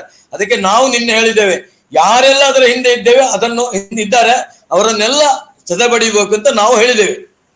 ಎಸ್ ಸುನಿಲ್ ಕುಮಾರ್ ನೋಡಿ ಸರ್, ನೋಡಿ ಒಂದು ಅವರು ಹೇಳಿರುವಂತ ನಾವು ಕೂಡ, ಯಾಕಂದ್ರೆ ಇದನ್ನ ಪೊಲೀಸ್ ಇಲಾಖೆ ಕಟ್ಟುನಿಟ್ಟಾಗಿ ಕ್ರಮಗಳನ್ನು ಕೈಗೊಳ್ಳಬೇಕು, ಅಲ್ಲದೆ 2 ಮಾತಿಲ್ಲ. ಯಾಕಂದ್ರೆ ಇದರ ಹಿಂದಿರ್ತಕ್ಕಂಥ ಕೇವಲ ಸುಹಾಸ್ ಶೆಟ್ಟಿಯ ಮರ್ಡರ್ ಇರತಕ್ಕಂಥ ಕೊಲೆ ಅಂತಕ್ಕಂಥ ಆ ಘಟನೆ ಮಾತ್ರ, ಅದರ ಹಿಂದಿರ್ತಕ್ಕಂಥ ಎಲ್ಲಾ ವಿಚಾರಗಳನ್ನು ತೆಗಿಬೇಕು. ಯಾಕಂದ್ರೆ ಈ ಘಟನೆ ಹಿಂದೆ ಯಾರೆಲ್ಲ ಇದ್ದಾರೆ ಅದು ಬರಲೇಬೇಕು, ಅದು ಸತ್ಯ, ನಾವು ಕೂಡ ಹೇಳ್ತೇವೆ. ಆದ್ರೆ ಇದು ಪ್ರಶ್ನೆ ಏನಂದ್ರೆ, ಈ ಪೊಲೀಸ್ ಇಲಾಖೆ ನಂಬಲಿಕ್ಕೆ ಆಗುತ್ತಾ? ನೋಡಿ ಎಂತ ಪರಿಸ್ಥಿತಿ ಅಂದ್ರೆ, ಇಲ್ಲಿ ಸರ್ಕಾರ ಬದಲಾಯಿತು, ಬಿಜೆಪಿ ಸರ್ಕಾರ ಹೋಗಿ ರಾಜ್ಯದಲ್ಲಿ ಕಾಂಗ್ರೆಸ್ ಬಂತು. ಇವತ್ತು ಏನಾಗಿದೆ ಅಂದ್ರೆ, secular government communal officers, Dakshina Kannada ಜಿಲ್ಲೆ ಅತ್ಯಂತ ಸೂಕ್ಷ್ಮ ಪ್ರದೇಶ, ಸೂಕ್ಷ್ಮ ಜಿಲ್ಲೆ. ಇಲ್ಲಿ ಇರ್ತಕ್ಕಂಥ ಅಧಿಕಾರಿಗಳು ಎಷ್ಟು ಕಟ್ಟುನಿಟ್ಟಾಗಿರ್ಬೇಕು. ಇವಾಗ ಜಗದೀಶ್ ಅವರು ಹೇಳಿದಾರಲ್ಲ, ಪೊಲೀಸ್ನವರು ಸರಿ ಇಲ್ಲ. ಇಡೀ ಪೊಲೀಸ್ ಯಾರು? ಇವರೇ. ಯಾಕಂದ್ರೆ ಇಲ್ಲಿನ ಕಮಿಷನರ್ ಅನುಪಮ್ ಅಗ್ರವಾಲ್ ಹಿಡಿದು ಇಡೀ ಪೊಲೀಸ್ ಇಲಾಖೆಯನ್ನ ಇವತ್ತು ಕಮ್ಯುನಲ್ ಮಾಡಿಬಿಟ್ಟಿದ್ದಾರೆ. ಇವರ ಪರವಾಗಿ ಇರ್ತಕ್ಕಂಥವ್ರು ಇವ್ರು ಗೊತ್ತಿಲ್ವಾ ಯಾರು ಏನಂತ ಹೇಳಿ ಇವತ್ತು ಪೊಲೀಸ್ ಇಲಾಖೆಯನ್ನು ಇವತ್ತು ಟೀಕೆ ಮಾಡ್ತಾ ಇದ್ದಾರೆ. ನಾವು ಹಿಂದಿನಿಂದಲೇ ಹೇಳ್ತಾ ಇದ್ದೇವೆ, ಇಲ್ಲಿನ ಈ ಜಿಲ್ಲೆಯ ಪೊಲೀಸ್ ಇಲಾಖೆ ಯಾವ ರೀತಿ ಕೆಲಸ ಮಾಡ್ತಾ ಇದೆ. ಇಲ್ಲಿ ಒಂದೊಂದು ಘಟನೆಯನ್ನು ಕೂಡ ಇವರು ಎಷ್ಟು ಮುಚ್ಚಾಕ್ಲಿಕ್ಕೆ ನೋಡ್ತಾ ಇದ್ದಾರೆ. ಇದೇ ಈ ಘಟನೆ ಆಗುವಂತ ಕೆಲವು ದಿನಗಳ ಮೊದಲು ಅಶ್ರಫ್ ಅನ್ನುವಂಥದ್ದು ಗುಂಪು ಹತ್ಯೆ ಆಯ್ತು ಉಡುಪಿನಲ್ಲಿ. ಆವಾಗ ಇವರು ಕಟ್ಟುನಿಟ್ಟಿನ ಕ್ರಮ ಕೈಗೊಂಡ್ರ? ಮಾತಾಡಿದ್ರು ಇವರು ಮಾತಾಡಲಿಲ್ಲ, ಅವರು ಮಾತಾಡ್ಲಿಲ್ಲ. ನೋಡಿ, ನಾವು ಆ ವಿಚಾರವನ್ನು ಎತ್ತಿಕೊಂಡಿರ್ತಕ್ಕಂಥದ್ದು. ಹೀಗೆ ಒಂದೊಂದು ಸಣ್ಣ ಇನ್ಸಿಡೆಂಟ್ ಅನ್ನು ಕೂಡ ಅಲ್ಲಿಂದ ಅಲ್ಲಿಗೆ ಮುಚ್ಚಿ ಹಾಕ್ತಾ ಇದ್ದಾರೆ ಹೊರತು ಅದರ ಹಿಂದೆ ಇರ್ತಕ್ಕಂಥ ಶಕ್ತಿಗಳು ಯಾರು ಶಕ್ತಿಗಳಿದ್ದಾರೆ ಅವರನ್ನ ಇವತ್ತು ಸದೆ ಬಡಿಬೇಕಾಗಿದೆ, ಅದನ್ನ ಇವತ್ತು ಮಟ್ಟ ಹಾಕ್ಬೇಕಾಗಿದೆ. ನಾವು ಅದನ್ನ ಹೇಳ್ತಾ ಇದ್ದೇವೆ. ಈ ಘಟನೆ ಮುಂದಕ್ಕೆ ಇಂಥ ಘಟನೆ ಆಗ್ಬಾರ್ದು. ನೋಡಿ, ಇಂಥ ಮರ್ಡರ್ಗಳು ಆಗ್ಬಾರ್ದು ಮಂಗಳೂರಲ್ಲಿ. ಅದಕ್ಕೆ ದೊಡ್ಡ ಕೆಲಸ ಆಗಿಬಾರ್ದು, ಪೊಲೀಸ್ ಇಲಾಖೆ ಮಾಡ್ಬೇಕಾದ ಕೆಲಸ. ಇವ್ರಿಗೆ ಗೊತ್ತಿದೆ ಯಾರು ಏನು ಎತ್ತ ಅಂತ. ಈಗ ಈ ಕಮ್ಯುನಲ್ ಮುಸ್ಲಿಂ ಆರ್ಗನೈಸೇಷನ್ ಇದೆ ಅಲ್ಲ, ಅವ್ರು ಯಾರು ಏನಂತ ಇವ್ರಿಗೆ ಗೊತ್ತಿಲ್ವಾ? ಕೇಂದ್ರ ಸರ್ಕಾರ ಇವರದ್ದು ತಾನೆ, ಯಾಕೆ ಅವರನ್ನ ಫ್ರೀ ಬಿಟ್ಟಿದ್ದಾರೆ? ಅಂದ್ರೆ ಅವರು ಒಂದಷ್ಟು ಮರ್ಡರ್ ಮಾಡ್ಲಿ, ನಾವು ಒಂದಷ್ಟು ಮರ್ಡರ್ ಮಾಡ್ತೇವೆ. ಇಡೀ ಮಂಗಳೂರನ್ನ ಇವತ್ತು ಮರ್ಡರ್ ಸಿಟಿ ಅಲ್ಲ, ಡೆಡ್ ಸಿಟಿ ಆಗಿದೆ. ಇಲ್ಲಿ 9 ಗಂಟೆಯ ನಂತರ ಮಂಗಳೂರಲ್ಲಿ ಜನನೇ ಇಲ್ಲದಂತ ಪರಿಸ್ಥಿತಿ. ಇಂಥ ಪರಿಸ್ಥಿತಿ ಇವತ್ತು ಮಂಗಳೂರಲ್ಲಿ ಎದುರಾಗಿದೆ. ಅದೇ ಯಾರು ಕಾರಣ ಅಂತಕ್ಕಂಥದ್ದು ಇವತ್ತು ಚರ್ಚೆ ಆಗ್ಲಿ. ಯಾಕಂದ್ರೆ ವಿಧಾನಸಭೆಯ ಒಳಗಡೆ ಕೂಡ ಚರ್ಚೆ ಆಗಿದೆ. DK ಶಿವಕುಮಾರ್ ಇವತ್ತು ಇಲ್ಲಿ ಬಗ್ಗೆ ಮಾತಾಡ್ತಾ ಇದ್ದಾರೆ. ಎಸ್, ಒಂದ್ ನಿಮಿಷ. ಜಗದೀಶ್, ಅಶ್ರಫ್ ಅಂತ ಒಬ್ಬ ಅಮಾಯಕನ ಕೊಲೆ ಪ್ರಶ್ನೆ ಬಂತು. ಅದನ್ನ ಬಜರಂಗ ದಳದವರು ಮಾಡಿದ್ರು, ಅದರಲ್ಲಿ ಕೂಡ ಆರೋಪಿಗಳು ಬಜರಂಗ ದಳದವರು ಇದ್ರು ಅಂತ ಹೇಳ್ಬಿಟ್ಟು ವಿಷಯ ಹೊರಗೆ ಬಂತು. ನೀವು ಹೇಳ್ತಾ ಇದ್ದೀರಿ ಅದು ನಮ್ಮವರು ಮಾಡಿದ ಅಲ್ಲ ಅಂತ ಹೇಳಿ ಹೇಳ್ತಾ ಇದ್ದೀರಾ ನೀವು. ಅಲ್ಲಿ ನೋಡಿ, ಇದಕ್ಕೂ ಅಲ್ಲಿ ಕೂಡ ಧರ್ಮವನ್ನೇ ನೋಡಿ ಕೊಲೆ ಮಾಡಿದ್ದ ಅಥವಾ ಅಲ್ಲ ಹೀಗೆ ಗೊತ್ತಿಲ್ಲದೆ ಮಾಡಿದ್ದ? ಯಾವ ತರ ಆಗಿದ್ದದು ಆ ಪ್ರಕರಣ? ನೋಡಿ, ಅದು ಮಾಬ್ ಲಿಂಚಿಂಗ್ ಅಂತ ಹೇಳ್ತಾರೆ. ಸರಿ, ಮಾಬ್ ಲಿಂಚಿಂಗ್ ಸರಿ ಅಂತೀರಾ ನೀವು? ಅಲ್ಲಿ ಕ್ರಿಕೆಟ್ ಮ್ಯಾಚ್ ಆಗ್ತಾ ಇತ್ತು. ಕ್ರಿಕೆಟ್ ಮ್ಯಾಚ್ ಅಂದ್ರೆ ಅಲ್ಲಿ ಒಬ್ಬ ಬಜರಂಗ ದಳದ ಒಬ್ಬ ಹುಡುಗ ಬಿಟ್ರೆ ಅಲ್ಲಿ 90% ಕಾಂಗ್ರೆಸ್ನ ಹಿಂಬಾಲಕರು. ಸ್ಪಷ್ಟವಾಗಿ ಹೇಳ್ತೇನೆ, ಒಬ್ಬ ಕ್ರಿಶ್ಚಿಯನ್, ಆರೋಪಿಗಳಲ್ಲಿ ಒಬ್ಬ ಕ್ರಿಶ್ಚಿಯನ್ ಅಂದ್ರೆ ಅದು ಕ್ರಿಕೆಟ್ ಗ್ರೂಪ್. ನಾನು ಕೇಳಿದ ಹಾಗೆ ಅದು ಕ್ರಿಕೆಟ್ ಗ್ರೂಪ್, ಅದರಲ್ಲಿ ರಾಜಕೀಯ ಇಲ್ಲ. ನಾವು ಮತ್ತೆ ರಾಜಕೀಯ ಬೇಕಂದ್ರೆ ಹೇಳಿದ್ದೇನೆ. ಅಲ್ಲಿ ಆ ಲೋಕಲ್ ಅಲ್ಲಿ ಇರುವುದು ಕಾಂಗ್ರೆಸ್ನ ಕಾರ್ಪೊರೇಟ್ ಮೊಯ್ಲಿ, ಭಾಸ್ಕರ್ ಮೊಯ್ಲಿ ಅವರ ಅನುಯಾಯಿಗಳಲ್ಲಿ ಇದ್ದದ್ದು. ಆಯ್ತಾ, ಆ ಏರಿಯಾದಲ್ಲಿ ಬಿಜೆಪಿ ಕಾರ್ಪೊರೇಟರ್ ಇಲ್ಲ. ಅಲ್ಲಿ ಈ ಏನೋ ಪಾಕಿಸ್ತಾನ್ ಜಿಂದಾಬಾದ್ ಅಂತ ಯಾರೊಬ್ಬ ದೂರದಿಂದ ಹೇಳಿದ. ಅಲ್ಲಿ ಕತೆ ಆದದ್ದು ನನಗೆ ಗೊತ್ತ ಹಾಗೆ. ಪೊಲೀಸರು ಅದನ್ನ ತನಿಖೆ ಮಾಡಿದ್ದಾರೆ. ಆ ತರ ಯಾರು ಹೇಳಿದ್ದು ಯಾವುದು ಸಾಬೀತಾಗಿಲ್ಲ, ಸಾಕ್ಷ್ಯ ಇಲ್ಲ ಅಂತ ಪೊಲೀಸರು ಹೇಳಿದ್ದಾರೆ. ಇಲ್ಲ, ಅದೇ ದಿವಸ ಹೇಳಿದ್ದಾರೆ ಅದು ಪಾಕಿಸ್ತಾನ ಜಿಂದಾಬಾದ್ ಅಂತ ಹೇಳಿದಕ್ಕೆ. ಘಟನೆ ಆಗಿಲ್ಲ, ಪಾಕಿಸ್ತಾನ ಜಿಂದಾಬಾದ್ ಹೇಳಲೇ ಇಲ್ಲ. ಯಾವ ರೀತಿ ಅದನ್ನು ಕೊಂಡೋದ್ರು ನೋಡಿ. ಧರ್ಮದ ಆಧಾರದಲ್ಲಿ ಅವನು ಮುಸ್ಲಿಮನ ಕಾರಣಕ್ಕೋಸ್ಕರನೇ ಅಲ್ಲಿ ಗುಂಪು ಹತ್ಯೆ ಆಗಿರ್ತಕ್ಕಂಥ ಬಹಳ ಸ್ಪಷ್ಟ ಇದೆ. ಸ್ವಾಮಿ, ನಿಮ್ಗೆ ಸ್ಪಾಟ್ ಗೊತ್ತಿಲ್ಲ, ನನಗೆ ಸ್ಪಾಟ್ ಗೊತ್ತುಂಟದು. ನನ್ನ ಮನೆ ಓಮಂಜೂರು, ಅದು ಕುಡುಪು, ಅದು ಕ್ರಿಕೆಟ್ ಗ್ರೌಂಡಿನ ಘಟನೆಯನ್ನು ಹೇಳಿ ನೀವು. ಸ್ಪಾಟ್ ಗೊತ್ತಿದೇನು? ಅದರಲ್ಲಿ ಬಿಜೆಪಿ ಕಾರ್ಪೊರೇಟ್ ನ ಗಂಡನ ಇನ್ವಾಲ್ಡ್ ಅಂತ ಇದೆ ಅಲ್ಲ ಅಲ್ಲಿ. ಅದೇ ನಾನು ಹೇಳುದು. ಕಾರ್ಪೊರೇಟರ್ ಹೋಗಿದ್ದಾರೆ, ಕಾರ್ಪೊರೇಟರ್ನ ಗಂಡ ಹೋಗಿದ್ದಾರೆ. ಯಾಕಂದ್ರೆ ಕಾರ್ಪೊರೇಟರ್ನ ಗಂಡ ಹೋದದ್ದು ಒಂದು ಕ್ರಿಕೆಟ್ ನೋಡ್ಲಿಕ್ಕೆ. ಈಗ ಅವರನ್ನು ಸಿಕ್ಕಿಸುವ ಕೆಲಸ ಇವರು ಮಾಡ್ತಾರೆ. ಯಾರು? ಕಮ್ಯುನಿಸ್ಟ್ನವರು. ಇವರಿಗೆ ಕಮ್ಯುನಿಸ್ಟ್ ಮಾಡುವಂತದ್ದು ನಮ್ದು ಗೌರ್ಮೆಂಟ್ ನೋಡಿ. ನಾವು ಸ್ಪಷ್ಟವಾಗಿ ಅಲ್ಲಿ ಘಟನೆಯನ್ನ ಹೇಳಿದ್ದೇವೆ. ಅಷ್ಟು ನಾವು ಅದನ್ನ ಎತ್ತದ ಇಟ್ಟಿದ್ರೆ ಗುಂಪು ಹತ್ಯೆ ಅಲ್ಲೇ ಹೋಗ್ತಾ ಇತ್ತು. ಇವತ್ತು ದೇಶ ಮಟ್ಟದಲ್ಲಿ ಸುದ್ದಿ ಆಗಿದೆ. ಮತ್ತೆ ಅವನ ಮನೆಯವರು, ಅಷ್ಟಪ್ಪನ ಮನೆಯವರು ಸತ್ಯವನ್ನ ಹೇಳಿದ್ದಾರೆ. ಏನಂತ ಅವರು ಮಾನಸಿಕ ಅಸ್ವಸ್ಥ. ಒಂದು ಪಾಕಿಸ್ತಾನ ಜಿಂದಾಬಾದ್ ಅಂತ ಹೇಳುದು ಹೌದಾ? ಒಂದು ಕನಿಷ್ಠ ಜ್ಞಾನ ಬೇಡ ಇವರಿಗೆ.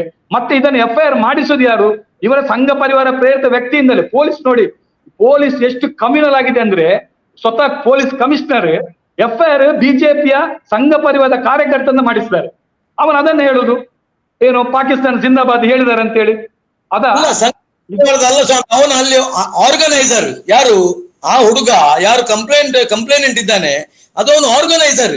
ಅವನು ಸಂಘ ಪರಿವಾರ ಅಲ್ಲ. ನಿಮ್ಗೆ ಎಲ್ಲವೂ ಇದನ್ನು ನೀವು ಈ ಸ್ವಾಮಿ ಅಲ್ಲ, ಒಬ್ಬ ಕ್ರಿಶ್ಚಿಯನ್ ಆರೋಪಿ, ಅವನು ಸಂಘ ಪರಿವಾರವಾ?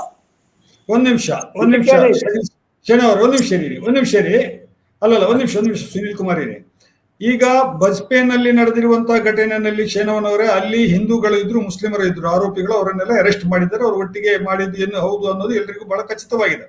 ಕಾನೂನಿನಲ್ಲಿ ಅದು ತೀರ್ಮಾನ ಆಗಬೇಕಾಗಿರೋದು ಬೇರೆ. ಅದು ನೀವು ವಕೀಲರು, ನಿಮ್ಗೆ ಗೊತ್ತಿದೆ, ಅದು ಬೇರೆ ವಿಚಾರ. ಬಟ್ ನಾವು ಜನರಲ್ ಆಗಿ ನೋಡಿದಾಗ ಅನಿಸ್ತದೆ, ಅದನ್ನ ನೀವು ಅಲ್ಲಿ ಹಿಂದೂಗಳು ಇದ್ರು, ಮುಸ್ಲಿಮರು ಇದ್ರು, ಆದ್ರೆ ಅದು ಧರ್ಮದ ಮೇಲೆ ಆಗಿದ್ದು ಅಂತ ಹೇಳ್ತೀರಿ.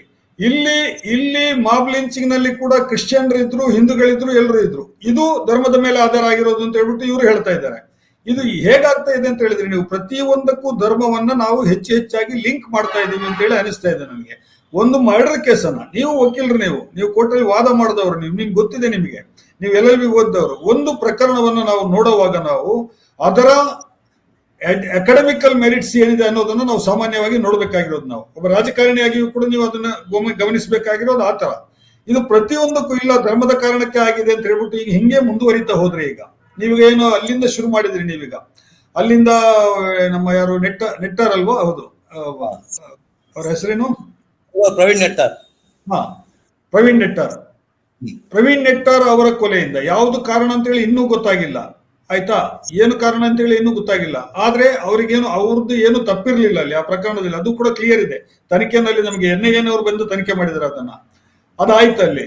ಅದಾದ್ಮೇಲೆ ಫಾಜಿಲ್ ಅವ್ರದ್ದು ಏನು ಗೊತ್ತಿಲ್ಲ, ಅವ್ರು ಏನು ಸಂಬಂಧನೇ ಇಲ್ಲ. ಅವರಷ್ಟಕ್ಕೆ ಅವ್ರ ಅಂಗಡಿ ಹತ್ರ ಇದ್ರು. ಅವರನ್ನ ಇವ್ರು ಬಂದು ಕೊಲೆ ಮಾಡ್ತಾರೆ. ಇವರು ಆಮೇಲೆ ಈಗ ಏನ್ ಬರ್ತಾ ಇದೆ, ಫಾಜಿಲ್ ಅವರ ಕೊಲೆ ಮಾಡಿದ ಇವರು ಆರೋಪಿ ಆಗಿರೋದ್ರಿಂದ ಇವ್ರನ್ನ ಕೊಲೆ ಮಾಡಿದ್ದಾರೆ ಅಂತ ಹೇಳಿ ಅದಕ್ಕೆ ಲಿಂಕ್ ಕೊಡ್ತಾ ಇದೀವಿ ನಾವು. ಇದು ಹೀಗೆ ಕಂಟಿನ್ಯೂ ಆದ್ರೆ ಮಂಗಳೂರಿದ್ದು ದಕ್ಷಿಣ ಕನ್ನಡದ ಕತೆ ಏನ್ ಸ್ವಾಮಿ? ಇದು ಎಷ್ಟು ವರ್ಷ ಅಂತ ಹೇಳಿ ಹೀಗೆ ಕಂಟಿನ್ಯೂ ಆಗುತ್ತೆ? ನಿಮ್ಮಂತ ಜವಾಬ್ದಾರಿಯುತ ನಾಯಕರು, ಇವಾಗ BJP ಅವರು ಇರ್ಬೋದು, ಕಾಂಗ್ರೆಸ್ನವ್ರು ಇರ್ಬೋದು, ಕಮ್ಯುನಿಸ್ಟ್ ಇರ್ಬೋದು, ಯಾರೇ ಇರ್ಬೋದು, ನಿಮ್ಮಂತ ರಾಜಕೀಯ ನಾಯಕರು ಒಂದ್ ಕಡೆ ಕೂತ್ಕೊಂಡ್ಬಿಟ್ಟು ಇದಕ್ಕೆಲ್ಲಾರು ಒಂದು ಫುಲ್ ಸ್ಟಾಪ್ ಹಾಕ್ಬೇಕಲ್ವಾ? ಇದು ಹಿಂಗೆ ಕಂಟಿನ್ಯೂ ಆಗೋದು ಸರಿಯಲ್ಲ. ಮಂಗಳೂರು ಎಜುಕೇಶನ್ ಸೆಂಟರು, ಭಾರತ ದೇಶದಾದ್ಯಂತ ಹುಡುಗರು ಇಲ್ಲಿಗೆ ಕಲೀಲಿಕ್ಕೆ ಬರ್ತಾರೆ. ಮಂಗಳೂರು ಬಹಳ ದೊಡ್ಡ ಧಾರ್ಮಿಕ ಪ್ರವಾಸಿ ಕೇಂದ್ರ. ಇಲ್ಲಿರುವಷ್ಟು ಟೆಂಪಲ್ಗಳು, ಧಾರ್ಮಿಕ ಪ್ರವಾಸೋದ್ಯಮವನ್ನು ಉತ್ತೇಜಿಸುವಂತಹ ಸೆಂಟರ್ಗಳು ಎಲ್ಲೂ ಇಲ್ಲ ಕರ್ನಾಟಕದಲ್ಲಿ. ಒಂದಕ್ಕಿಂತ ಒಂದು ಹೆಚ್ಚೆಚ್ಚು ಭಕ್ತರಿರುವಂತಹ ದೇವಸ್ಥಾನಗಳಿದೆ ಇಲ್ಲಿ. ಬೇರೆ ಬೇರೆ ತರದ ಸಾಮಾಜಿಕ ಚಟುವಟಿಕೆಗಳು ನಡೀತದೆ ಇಲ್ಲಿ. ಒಂದು ಕಾಲದಲ್ಲಿ ಮಂಗಳೂರಿಗಿದ್ದಂತ ಹೆಸರೇ ಬೇರೆ, ಇಮೇಜೇ ಬೇರೆ. ಇವತ್ತು ಮಂಗಳೂರು ಅಂತ ಹೇಳಿದ್ರೆ ಜನ ಹೆದರ್ಕೊಳ್ಳೋ ತರ ಆಗಿದೆ. ಇಲ್ಲಿ ಕೆಲ್ಸಕ್ಕೆ ಬರೋದಕ್ಕೆ ಹೆದರ್ತಾರೆ. ನಾನು ಯಾವುದೋ ಒಂದು IT ಕಂಪನಿಯ ಹುಡುಗರು ನನಗೆ ಸಿಕ್ಕಿದ್ರು. ಅವರು ಫಸ್ಟ್ ಅಪಾಯಿಂಟ್ಮೆಂಟ್ ಮಂಗಳೂರಿಗೆ ಆಗಿತ್ತು ಅವ್ರದ್ದು. ನನಗೆ ಟ್ರೈನ್ ನಲ್ಲಿ ಸಿಕ್ಕಿದ್ರು. ಅವ್ರು ಮೈಸೂರಿಂದ ಬರಬೇಕಾದ್ರೆ ಅವರು ಟ್ರೈನಿಂಗ್ ಮುಗಿಸ್ಕೊಂಡು ಫಸ್ಟ್ ಅಪಾಯಿಂಟ್ಮೆಂಟ್. ಅವ್ರು ನನಗೆ ಹೇಳ್ತಾ ಇದ್ರು, ಅವಾಗ ಸಣ್ಣ ಹುಡುಗರು, ಇನ್ನು 22-23 ವರ್ಷದವರು. ಸರ್, ಈ ಮಂಗಳೂರು 6 ಗಂಟೆ ಮೇಲೆ ಯಾರು ಹೊರಗಡೆ ಬರುವಂತಿಲ್ವಂತಲ್ಲ, ಎಲ್ಲ ಹೊಡೆದಾಕ್ತಾರಂತಲ್ಲ, ಆಮೇಲೆ ಬಹಳ ರೌಡಿಗಳ ಕಾಟ ಬಹಳ ಜಾಸ್ತಿ ಇದೆ ಅಂತಲ್ಲ ಇಲ್ಲಿ ಅಂತೇಳಿ. ಬಟ್ ನೀವ್ ಯಾಕೆ ಬಂದ್ರಿ ಕೇಳಿದೆ ನಾನು. ಇಲ್ಲ, ನಮಗೆ ಅನಿವಾರ್ಯ ಆಯ್ತು, ಅವ್ರು ಫಸ್ಟ್ ಅಪಾಯಿಂಟ್ಮೆಂಟ್ ನೀವು ಮಂಗಳೂರಿಗೆ ಹೋಗ್ಲೇಬೇಕು, ಅಲ್ಲಿ 2 ವರ್ಷ ಮಾಡ್ಬೇಕು ಅಂತ ಹೇಳಿದ್ರು ನಮ್ಮ ಕಂಪನಿಯವರು. ಆಮೇಲೆ ನಿಮ್ಮನ್ನು ಬೇಕಿದ್ರೆ ಟ್ರಾನ್ಸ್ಫರ್ ಮಾಡ್ತೀವಿ ಅಂತೇಳಿ ಹೇಳಿದ್ರು. ನನಗೆ ಇಂಥ ಘಟನೆಗಳು ತುಂಬಾ ಮಂದಿ ಹೇಳ್ತಾ ಇದ್ದಾರೆ, ಯುವಕರು ಇವತ್ತು ಅಲ್ಲಿ ಉದ್ಯೋಗಕ್ಕೆ ಬರುವವರು ಇರ್ಬೋದು. ಇದು ಹೀಗಾದ್ರೆ ಇದಕ್ಕೇನೊಂದು ದಾರಿ ಇಲ್ವಾ ಶೇಣವ್? ನೀವು ಯೋಚನೆ ಮಾಡಿ. ನೀವು ಖಂಡಿತವಾಗಿ ನೋಡಿ, ನಾವು ನಮ್ಮ ಪ್ರೇರಣೆಯಿಂದ ಮಾಡುದು ಆಗುದಿದ್ರೆ ಇಲ್ಲಿ ನಾವು 8ಕ್ಕೆ 6 MLA-ಗಳು ನಾವು ಮೊನ್ನೆವರೆಗೆ ಸರ್ಕಾರ ನಮ್ದು ಆಯ್ತಾ? ಇವರು ಹೇಳುವ ನಾವು ಮಾಡುದಿದ್ರೆ 1ಕ್ಕೆ 10 ಮಾಡಬಹುದಿತ್ತಲ್ಲ. ಅಲ್ಲ, ನಮ್ಮ ಅಷ್ಟು ಸ್ಟ್ರೆಂತ್ ಇದೆ ಅಂತ ಇವರೇ ಹೇಳ್ತಾರೆ. ಖಂಡಿತವಾಗಿದೆ, ನಾವು ಮಾಡ್ತಾ ಇಲ್ಲ. ಖಂಡಿತವಾಗಿ ಅಲ್ಲಲ್ಲ, MLA-ಗಳ ಕೆಲಸ ಮರ್ಡರ್ ಮಾಡಿಸೋದಲ್ಲ. MLA-ಗಳ ಕೆಲಸ ಅಲ್ಲಲ್ಲ, ಒಂದ್ ನಿಮಿಷ ರೀ ಶೇನವರೇ, MLA-ಗಳ ಕೆಲಸ ಮರ್ಡರ್ ಮಾಡಿಸೋದಲ್ಲ, 1ಕ್ಕೆ 10 ಮಾಡಿಸೋದು. MLA-ಗಳ ಕೆಲಸ ಏನು ಅಂತ ಹೇಳಿದ್ರೆ, ಅವರು ಎಲ್ಲ ಈಗ ಒಬ್ಬ MLA ಆದ್ರೆ ಬರೇ ಅವರು ಬಿಜೆಪಿ ಅವರಿಗೆ MLA ಅಲ್ಲ, ಅಥವಾ ಕಾಂಗ್ರೆಸ್ ಈಗ ಉಳ್ಳಾಲದಲ್ಲಿ ಯುಟಿ ಖಾದರ್ ಇದ್ದಾರೆ, ಬರೇ ಅವರು ಮುಸ್ಲಿಮರಿಗೆ MLA ಅಲ್ಲ. ಅವರು ಒಬ್ಬ MLA ಆದ್ರೆ ಅವನು ಇಡೀ ಊರಿನವರಿಗೆ, ಇಡೀ ಎಲ್ಲ ಮತದಾರರಿಗೆ MLA ಅವರು ಆಗಿರುವಾಗ, ನಿಮ್ಮ MLA-ಗಳ ಸಂಖ್ಯೆ ಜಾಸ್ತಿ ಇರುವಾಗ ನಿಮಗೆ ಸುಲಭ ಅಲ್ವಾ ಈ ಕೆಲಸ ಮಾಡೋದು? ಇಲ್ಲಿ ಒಂದು ಶಾಂತಿ ಸ್ಥಾಪನೆ ಮಾಡೋದಕ್ಕೆ ಬೇಕಾದಂತ ಕ್ರಮಗಳನ್ನು ತೆಗೆದುಕೊಳ್ಳೋದು ನಿಮಗೆ ಹೆಚ್ಚು ಸುಲಭ ಅಲ್ವಾ? ಅದು ಯಾಕೆ ಮಾಡ್ತಾ ಇದ್ದೀವಿ? ಇದೇ ನಮ್ಮ ಮೇಲೆ ಈ ಆರೋಪ ಹಾಕ್ತಾರಲ್ಲ, ಇಲ್ಲಿ ಸಂಘ ಪರಿವಾರದವರು ಮಾಡಿಸ್ತಾರೆ. ಸಂಘ ಪರಿವಾರ ಅಂದ್ರೆ ಬಿಜೆಪಿಯು ಸಂಘ ಪರಿವಾರ. ನಾನು ಹೇಳುದು, ಇಲ್ಲಿ ಅಷ್ಟು ಸ್ಟ್ರಾಂಗ್ ಇರುವಾಗ ನಾವು ಅವರು 1 ತೆಗೆದ್ರೆ 10 ತೆಗೆಯುವಂತ ಕೆಪಾಸಿಟಿ ಇರುವಂತ ಒಂದು ಸಂಘಟನೆ, ಹೌದಲ್ಲ? ಇವರೇ ಹೇಳುವುದು. ನಾವು ನಾನು ಹೇಳಿಲ್ಲ, ನಾವು ಹಾಗೆ ಮಾಡ್ತಾ ಇಲ್ಲ ಅಂತ ನಾನು ಹೇಳುದು. ನಮ್ಮ ಪ್ರೇರಣೆಯಿಂದ ಇದು ಆಗ್ತಾ ಇಲ್ಲ. ಹಿಂದೂ ಸಮಾಜ ಸ್ಪಂದನೆ ಮಾಡ್ತಾ ಇದೆ ನೋಡಿ. ಈಗ ಸುಹಾಸ್ ಶೆಟ್ಟಿಯನ್ನು ನಾವು ಬಿಟ್ಟುಕೊಡ್ಲಿಕ್ಕೆ ಆಗ್ತದ? ಸುಹಾಸ್ ಶೆಟ್ಟಿ ನಮ್ಮ ಕಾರ್ಯಕರ್ತ, ಆದ್ರೆ ಅವನನ್ನು ಬಿಟ್ಟು ಕೊಡುವ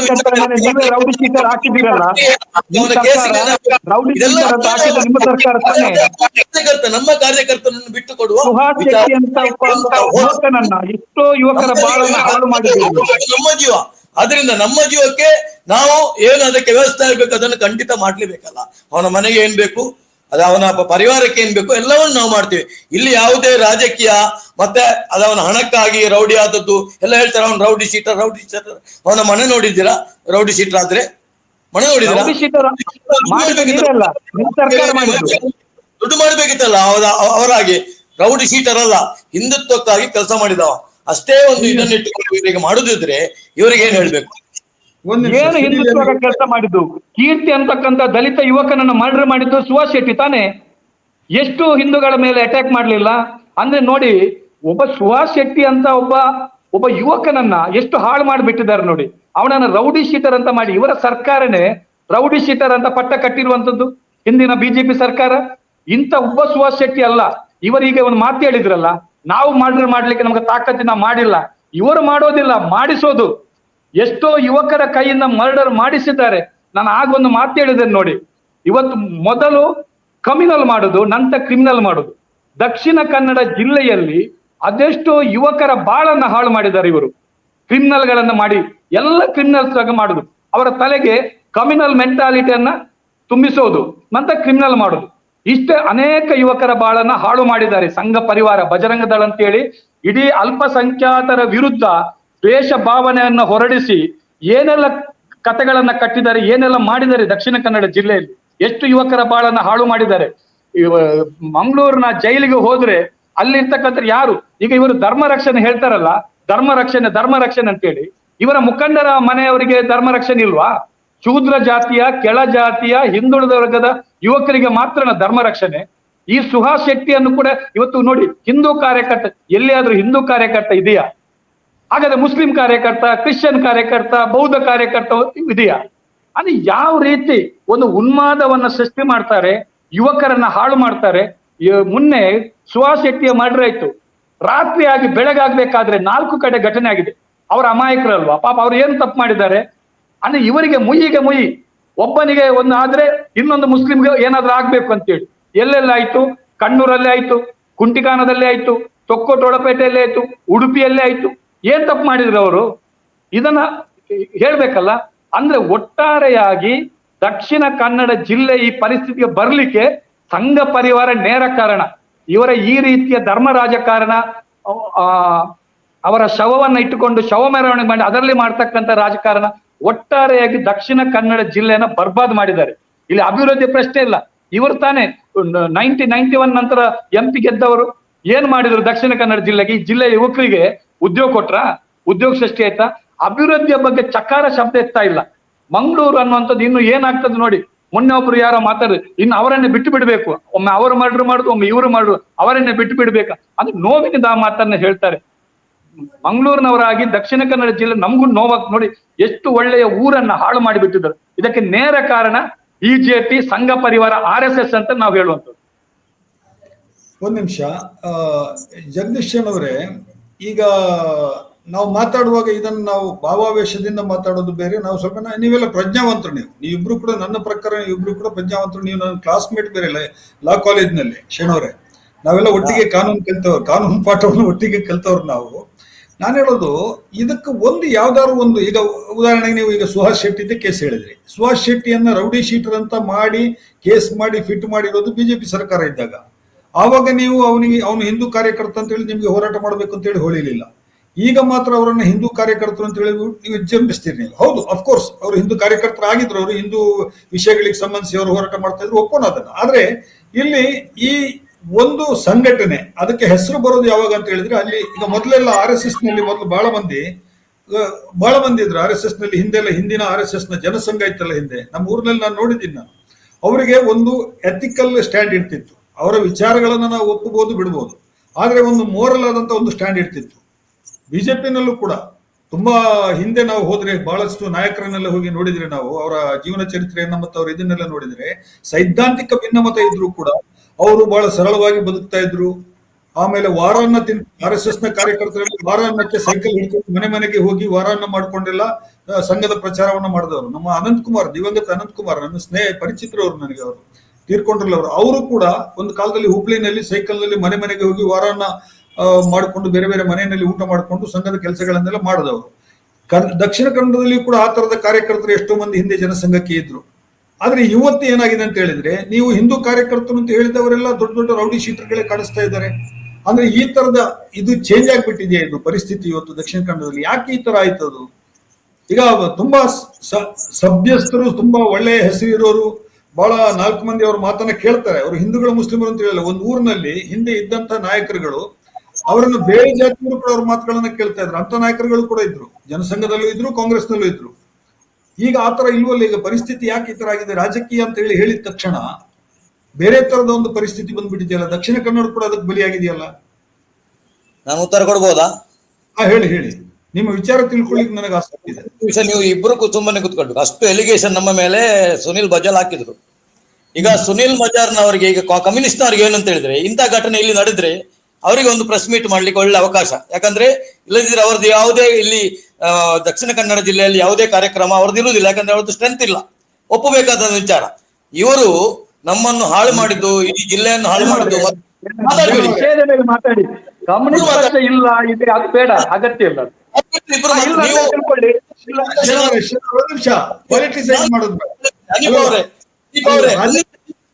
ನೀವು ಎಂತೆಂತ ಬಲವಾದ ಎಲಿಗೇಷನ್ ನನ್ನ ಸಂಘಟನೆ ಮೇಲೆ ಹಾಕಿದ್ದೀರಿ. ಅದಕ್ಕೆ ನಾನು ಕೊಡ್ಬೇಕು. ಇಲ್ಲ, ನೀವು ಸಾಕು ಸುಮ್ಮನೆ ಕೂತಿದ್ರಿ, ಅವರು ಸಾಕು ಸುಮ್ಮನೆ, ನಾನು ಸುಮ್ಮನೆ ಕೇಳಿದ್ದೇನೆ. ನೀನೇನು ಅವನು ಅಷ್ಟು ಮಾತಾಡುವಾಗ ನೀನೇನ್ ಮಾತಾಡ್ತಾ ಇದ್ದ ಅಂತ ಕೇಳ್ತಾ ನನ್ನ ಹತ್ರ. ಅಷ್ಟು ಅವರ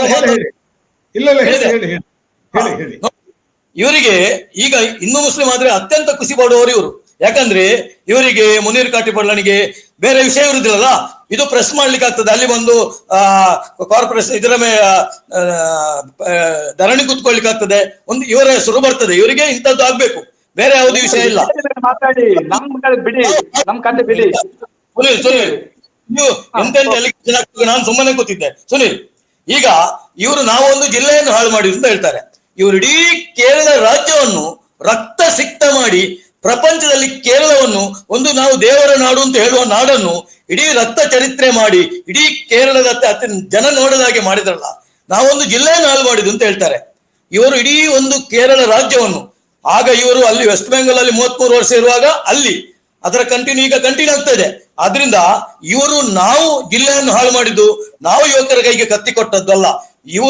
ಇವರ ಇಷ್ಟು ಚಿಕ್ಕ ಮಕ್ಕಳಿಗೆ 7ನೇ ಕ್ಲಾಸ್ನ ಮಕ್ಕಳಿಗೆ ಶಾಲೆಯಲ್ಲಿ ರಾಜಕೀಯ ಮಾಡಿ ಕೇಳಿದವರು ಇವರು, ಯಾರು ಕಮ್ಯುನಿಸ್ಟ್ನವರು. ಆದ್ರಿಂದ ಇವರು ನಮ್ಗೆ ಪಾಠ ಮಾಡುವ ಅವಶ್ಯಕತೆ ಇಲ್ಲ. ಈಗ ಹನೀಫ್ ಅವರ ಪ್ರಶ್ನೆಗೆ ಉತ್ತರ, ಖಂಡಿತವಾಗಿಯೂ ಕತ್ತಿಗೆ ಕತ್ತಿ ಮದ್ದಲ್ಲ, ಅದು ಒಪ್ತೇನೆ.